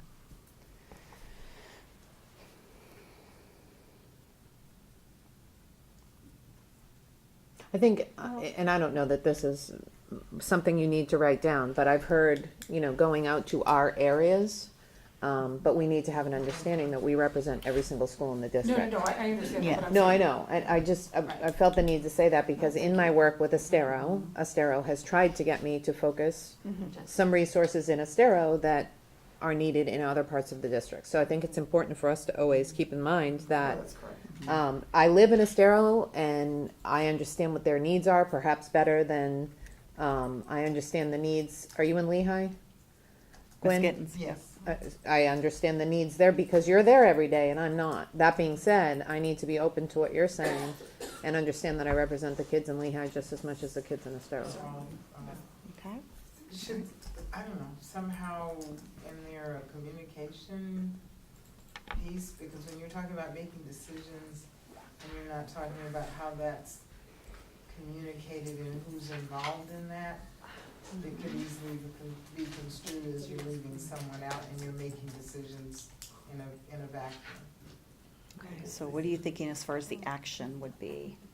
Because we're focusing on all students and all schools and making sure we're doing what's best. So what might be an action you're thinking about? The previous one that we were talking about with the communicating and going out, Yes, somehow linking that to this? linking the information we glean from those meetings, I don't know how to say it. Okay, okay. So taking Take this, that, Taking aligning the action with the community needs. and the Okay, view or whatever okay, to include in, because in other words, once we do those meetings. yes, That should help drive that decision making. yeah, so maybe using the data. I'm sorry, could you repeat that?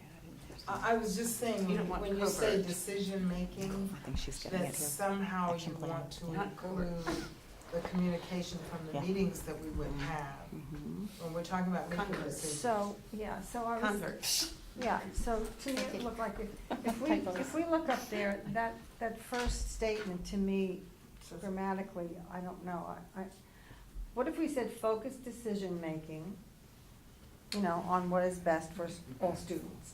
Then, I mean, we're looking at maintain focus on equity, maintain focus on the district as a whole, not member districts, but isn't that the same thing? Yeah.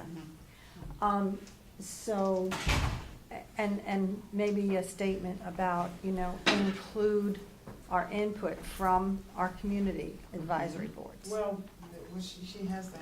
So we have, see Oh, if that okay, captures yeah. it, convert community Convert community input to input. to the action plan. So once that information is Convert. received, you may want to go back How'd you and guys- add some more actions here, okay?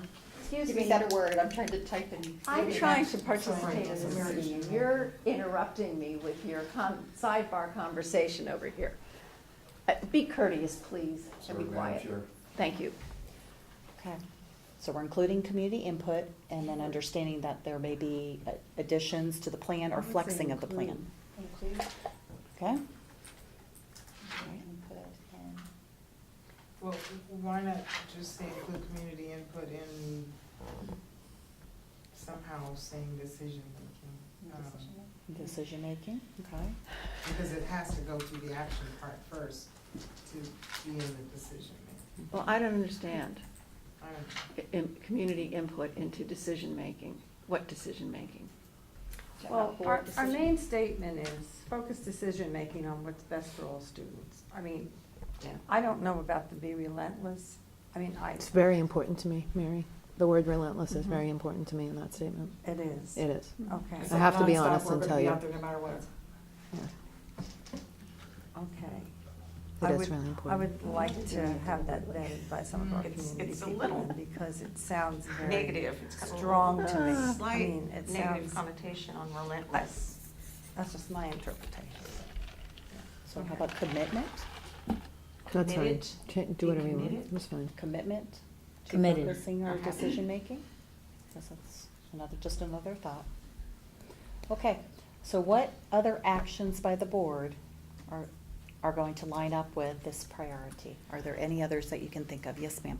I Then just we'll don't, go to Gwen. okay, I don't understand include community input in decision-making. What decision-making? Now, it seems to me we have an obligation to provide different constituencies with information about what we're doing for all students. Right. Are they supposed to turn around and tell us something? what you're That's what, saying. that's what I don't. How about, I think this is a. Okay, hang on a young second, man. hang on, let's let Ms. Gittens speak. Oh, I'm Yeah, sorry. please, no, Ms. Gittens, it was yours, so please speak. Include community input in deciding what is best for all students, something to that effect. In other words, adding that verbiage of what's best for all students, or including, you know, rather than the decision making. how about just engaging community in planning process. or a process, or, yeah. But see, we have that in the school improvement plans, the SACs, the DAC. We have, excuse me, Okay. formal mechanisms for that. I'm just concerned that you put a very general statement like this out there, and, you know, people will say, well, you didn't ask me. what my That's opinion what was. That was what I was trying to say. Yeah. Right. Yeah, okay. Yeah. So, by. how do we say that? Well, that's what you meant by vetting. Yeah. But do we you need to expand include another priority in this priority? Right. Like, I get that we're No. looping back It's already to there. a priority that we've already It's already there. fleshed out.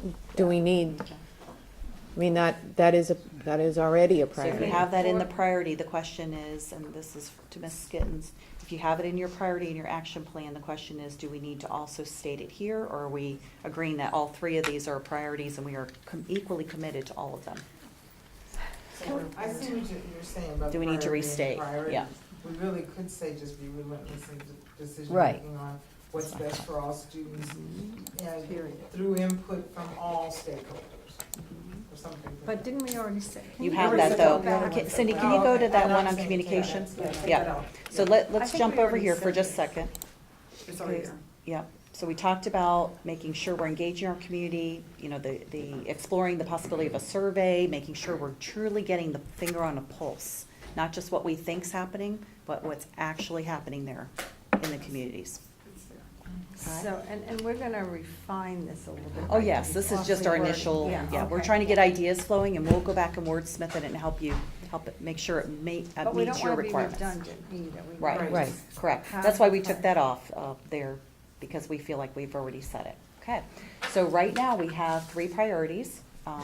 Keeping that focus relentlessly on that decision-making that's best for all students. Second one, relative to communication, if we can just pop to that one. I'm sorry. Oh, please, go ahead, I'm I just sorry. wanted to get clarity around, I heard someone ask if we needed both of these bullet points, Okay. or if the second one was really included in the first. Thoughts on that? I like equity being in there, I don't know about anyone. It wasn't that, it was whether we needed Do you need the the second focus on the statement? district as a whole, if we had focus on equity. Yeah, I kind of just said that as an example Right. of how to make sure we're being equitable, Okay, so we can take We're that off. talking to strike the second Okay. bullet, because Yes. it's redundant. Okay. Yes. Okay. That- I wondered that as I was typing that, I thought, did she really mean for me to type that? Thank you. Okay. All right, okay. So we Okay. can have Just the to change my principal with verbiage. one bullet, that's. As long as what? Yes, we're okay for now. As long as your understanding as a board that that's what that means. Yes. And the reason I bring it up is that you do represent the entire district. Right. But I do know there's a tendency, particularly as you're looking at an election coming up. Like I saw a little bit, not a lot, but a little bit of a focus within specific districts relative to capital expenditures, for example. And I don't know if that's really, and personally, that's one where there are other districts and other places around the country where that has become a pretty difficult issue for boards to deal with, because individual board members are trying to lobby for specific capital, like new schools within their district, and use that as a, or getting resources for their district as a means to appeal to their constituency. I like that there was an understanding that your job is to advocate for all students within the district, so. So maybe just add on to that sentence, maintain focus on equity across the district with an understanding that we represent all schools across the county. And if I may, I know I made that statement, but the reason I hadn't made that, I totally understand that we represent the entire Lee County. But I was looking at that as reaching out to the commissioners who are in that same district. Yep. The state or, house Sure. who are in Sure. that district. That we can go to them and appeal to their needs, like, this is your district, even though you represent all of Lee County, this is your district. And just pull that to try to get them Totally makes engaged. That's where that came from. So what would you like me to, and do you want it as a separate, or would you like me to? Just throw it all together, right? Okay. Yep. With the whole district focus or something like that. Let's get the essence of it down, and then we can play with the wording offline. Okay. All right, so decision-making, keeping what's best for students in mind, making sure that in terms of our communication, how we are being clear, transparent, we are being available to the community, and also that focus on the building and rebuilding of relationships with elected officials. Okay, so that's where we're at. And just a quick time check, it's 1:40, so we're up against 20 minutes here. We still have an important conversation to have, and then just some wrap-up items, okay? All right, so unless there's anything else that's a burning need, we're going to go ahead and move on. Okay. All right, so let's move on to board chair and vice chair. We're just going to turn over to Cindy for a moment and talk about duties of each position, and then we'll kick off our discussion. And again, just an emphasis on today is not the vote. And Mr. Dodig, anything I need to say beyond that? I think the board's well aware that you're not electing a chair or vice chair today. The statute's clear that you do that at your meeting on Tuesday, which is the organization meeting of the board. Okay, thank you. Thank you. On page 54 and 55 of the protocol manual are listed the expectations of the chair and the vice chair. I also have them displayed up here. Are there any questions about the role of either? Okay. With no questions, then I will open it up to Yes. discussion. Let's start with the chairperson discussion. Weren't you going to discuss something there? I was going to see, well, I sent my memo, I'm sure everybody had a chance to look at that. I was going to read something that came to me from Sure. my FSBA mentor in 2011. Just going to read it just for a little bit of thought. So, only words of wisdom. Treat everyone with the dignity and respect you expect from and toward your own chosen family, accept nothing less. If you don't already, start each meeting by stating your board's mission and that all decisions will be to benefit all the students we serve. End each meeting thanking your board members and superintendent and staff for a good meeting and let them know how honored you are to be the chair. Try to go to an event in each of the other members' districts during the year. That helps to bind the notion that all serves all. Keep your humor, smile, and aspirin with you at all times. Only any time to let off steam. I just wanted to share that as we begin this conversation. And that was from Dr. Larry Feldman in Miami. Oh, yeah. He has been amazing. Yeah, he is. Absolutely. So we'll open it up on the floor for discussion around board chair. Let's start with that position first. Thoughts? And thank you for those words and especially the little warning at the end. Okay, Any board discussion? chair.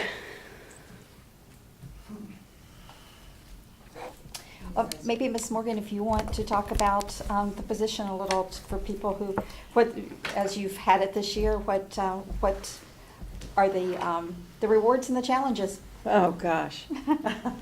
So technically, the job is very simple. It's to run the board meeting, the regular meeting, to run the workshop. It's to meet with the superintendent to plan the agenda. If necessary, to call a special meeting. And that's it. What I have tried to do is, oh gosh, when I came on this board in 2012, I had a vision of the way a board operates and how they conduct their business, and I've really tried in the background to sort of work with the superintendent to help staff to help the staff and the board make better use of their time, particularly in workshops, by focusing our work on, by focusing staff involvement with us on what it is that we need to do, as opposed to what they are doing. I would say that's really been the principal thing that I've done this year. I mean, essentially, everybody on the board has had, I mean, the whole year has been about the sales tax, and everybody's played a role, everybody's played a different role, so that's all I can say. Thank you. Okay. Board members, discussion about who might be interested in the board chair position, what you believe qualifications should be.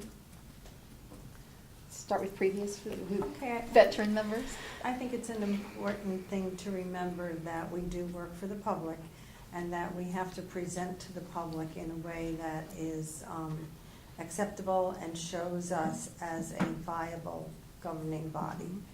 And our governance team is the 7 of us and the superintendent.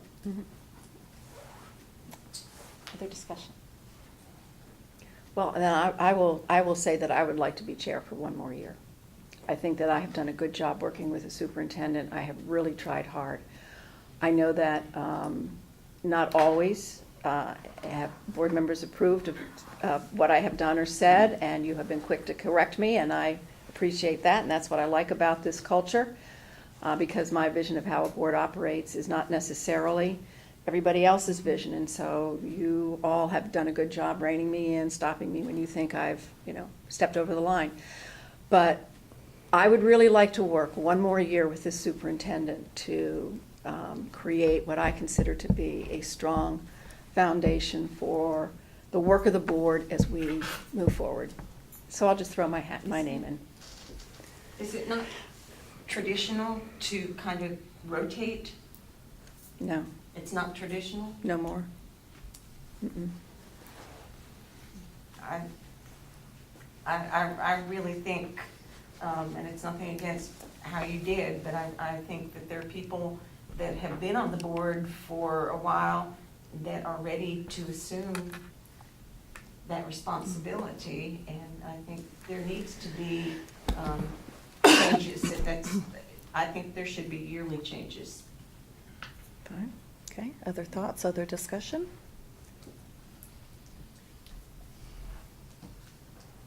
If I could just say something, it's not my role to talk about who, I think, but I do believe that, I've worked with three different chairs, and I can just tell you that when you have a chair that's involved, with our staff, in governing, helping the governance team work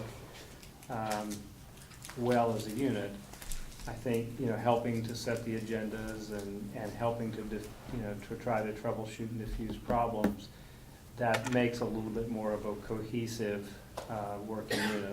I've really, enjoyed, as I've said publicly multiple times, this has been the board that is Xing out right now has been a really good board to work with, and I think that part of that has been that we've tried to really focus on a team perspective.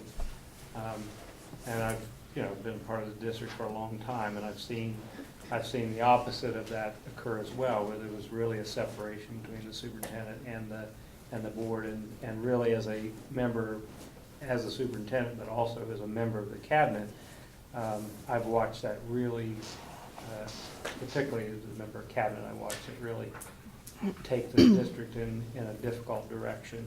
And so I think that working relationship is important to continue to foster. Okay. All right, other discussion? I will say, I will not personally support a second year for Ms. Morgan. I think we have a significantly different board, and I think we need significantly different leadership. Okay, all right, thank you. So Yes, ma'am. I would like the opportunity to be chair, and I would love the opportunity to work better with Dr. Atkins. I think that a closer relationship would help kindle that, and I think that we could work through that, and I think we could be a good team. Okay, thank you, Mrs. Giovanelli. All right, further discussion. Mrs. Fisher. Ms. Fisher? So then, if there are not any other volunteers or nominations, I would be willing to offer myself as chair one more time. I have the experience. I think I do well with the public, and I am committed to serving the board and the public. And perhaps Mrs. Giovanelli could have a year as vice chair in preparing to take the helm another time. Okay, all right, thank you. Any other discussion from our team members, from our board members? Yeah, I just believe that the chair should be someone who has been here, that at least knows more than I would know. And I'm always willing to learn from all of you, but that's just my opinion. All right, any other discussion, any other comments? I feel much more comfortable with Mary as chair. Please don't take this personally, but there has been conflict between you and other board members. And I don't know that the entire board would be would feel comfortable with your leadership in that position. I in particular would not feel comfortable with that. All right, thank you. Any further discussion? All right, so we also talked a little bit about vice chair, but I want to make sure we have an intentional conversation around that and additional discussion as you deem appropriate. So vice chair. Any discussion? Well, I think with the three names that are out there for chair, I don't know how that would work to say if, I mean, all of them being qualified, that if they didn't get chair, that one of them would be chosen to be vice chair. I don't know how they feel about that. Okay, Just okay. Throwing it out. All right, thank you. Um, Yep. Any other comments or discussion relative to vice chair? Yes, ma'am. Yeah, I feel the same way. It's kind of hard to really discuss Mhm. vice chair until we know what's going to shake out There you go. with the chair. Okay. And in reference to what Chris says, you know, sometimes to advance, you need to get a little out of your comfort zone. If you trust the professionality, even if you're not in 100% agreement, if you trust the professionality of a colleague, it's often good to get out of your comfort zone. Everybody, for me, for everybody. I agree with you, but I need more time to trust that professionality. Okay. Another year together might do that. Not a slam, just I'm a, okay. just a Yeah, we're all honest statement. Okay. just being honest. All right. Any What other, is- please? What is the protocol then, Mr. Dudek, if we do not at this point submit someone specifically for vice chair? Please. Well, nominations have to take place on Tuesday night Yes, anyway, Mhm. right. Right. so, Is chair first up? yes. Yes. Yeah. Yeah. Okay. All right, so as Mr. Dodick stated, that conversation will happen on the 20th at the action meeting. And if there's any further, without further discussion, we'll move ahead on the agenda. All right. Thank you very much. So really, at this point, we talked about next steps. We move forward to Tuesday's meeting. We have conversation around nominations and elections of the board chair and vice chair. We do have some work to do on priorities, wordsmithing, and so we'll work on that and bring something back to you for your review and approval. If we have additional ideas, we'll accept those too, so please send those to Cindy and me, and we'll make sure we include those as well as Susan and Mary. Any other immediate next steps? I think we've covered. Anything else immediate next steps before we do plus delta? Yes, ma'am. I forgot to mention something. We've been having a conversation in the board office about the student performances. Some schools are coming in more than once in a given year to perform. Some are not coming in at all. Do we want to have a conversation around, you know, I don't know how Dr. Santini's group reaches out to schools or lets them know about student performances, but do we, and I know Lee works really hard to schedule them, but I think we were feeling kind of bad, I was feeling kind of bad at one point when a second school came in, or a school came in for the second time, and then somebody else came in and they hadn't had a chance, and I know everybody wants to perform, and is there any feeling about the student performances? I agree with what you said. Yeah. Yeah, I think once per school during the school year Okay. is adequate, because we have so many schools. I know. Yeah, and so many talented children, yes. Okay. Is that like something we decide, or is that something Lee decides?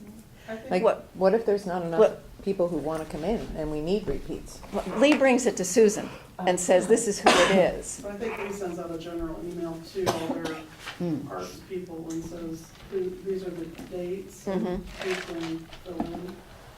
And so sometimes I think some are More slow ambitious. or not putting themselves out there. Yeah. I'm just saying, you know, do we want to encourage staff to encourage all schools to step up? Because we would like to see, Yeah, I think so. I think, more schools. I think that's fair, but to make a rule of only one performance per school per year might mean we don't have any performances at all. Yeah, And no, I'd I, rather see repeat performances than none. I agree. So just an encouragement, perhaps we could ask the superintendent to encourage. Try not to repeat. Among that many schools, really, they're not. You know, I know I'm surprised. that some they're not schools more don't do teachers. the, what's that thing called? Do the right thing. Some schools don't do art, some schools don't, you know, it's the school culture and, It's also a transportation issue. Yes. And a family That's issue. true. And so it doesn't necessarily work for all schools. I just didn't, I wasn't trying to make a rule. I was just trying to figure out a way to encourage others to. And I like that word encouragement for more participation. I Yeah. think that would be great. Okay, plus Okay. Delta. All right, number pluses are things that went well, that you learned from, that you enjoyed doing. Deltas are things, it's the symbol for change, so it's things that we can do differently the next time we have a workshop that would make it better for you. So today's workshop was well organized and well presented. Yeah. And I think we had some really important conversations in place, and I think that that put us on the right track going forward. Yes. Okay. Think- Other pluses or deltas? You can do either The side. room was warm. Yes. My feet- Thank my you for feet are saying so that. I was cold. like, oh. Thought it was me. Yes. All right. Cool the room down. Other pluses or deltas? You can pick either side. It doesn't matter. Please. Good food. Yes, thank you again, Oh, ladies. thank you, Nice Susan job. and Good job, Mary. everybody. Good job. That's They right. always do, they take good care of right. us. Okay. The delta for me would be that I know, like Melissa had her hand up a few times and other people jumped in. Yeah. So that would Try be a that. delta, would be making sure that everybody raises your Just signal. hand. And Yeah. I know it feels like school childish almost, but if not, everybody's being heard. Yeah. And that's what your job is, right, Dr. We Carlin? work is on to that, yes. recognize. Oh, yeah, we try to get Right. that peripheral vision going. It doesn't always work. Sorry about that. All right. And cooling down the room, my feet are so cold right now, they're gonna fall off. So I think that should go in the middle. All right. Any other pluses and deltas? For me personally, I took in a lot of good information. Good. It was a helpful. good conversation. Good, helpful. And Yes, ma'am. the veteran people are patient with Yes. the newbies because we ask a lot of questions. No, you should. That's a good We thing. have to. Yes, that's a good thing. And I think it was a good exchange of ideas though, and acceptance. One of the things we put up there was accepting and listening to others and. Our I think we norms. did that. Yeah. Yeah. I would agree. All right. Any other pluses and deltas? All right. Well, it's been our pleasure to facilitate today. Thank you for being patient with us. Thank you. And Thank you. really appreciate your help. Thank you. Any good of the order or at all? Turn it over to Mrs. Morgan for any final comments, and we're good to go. Thank you all for being here. Yes. I think it was a great first meeting, great start, so. Good. All right. Thank you all.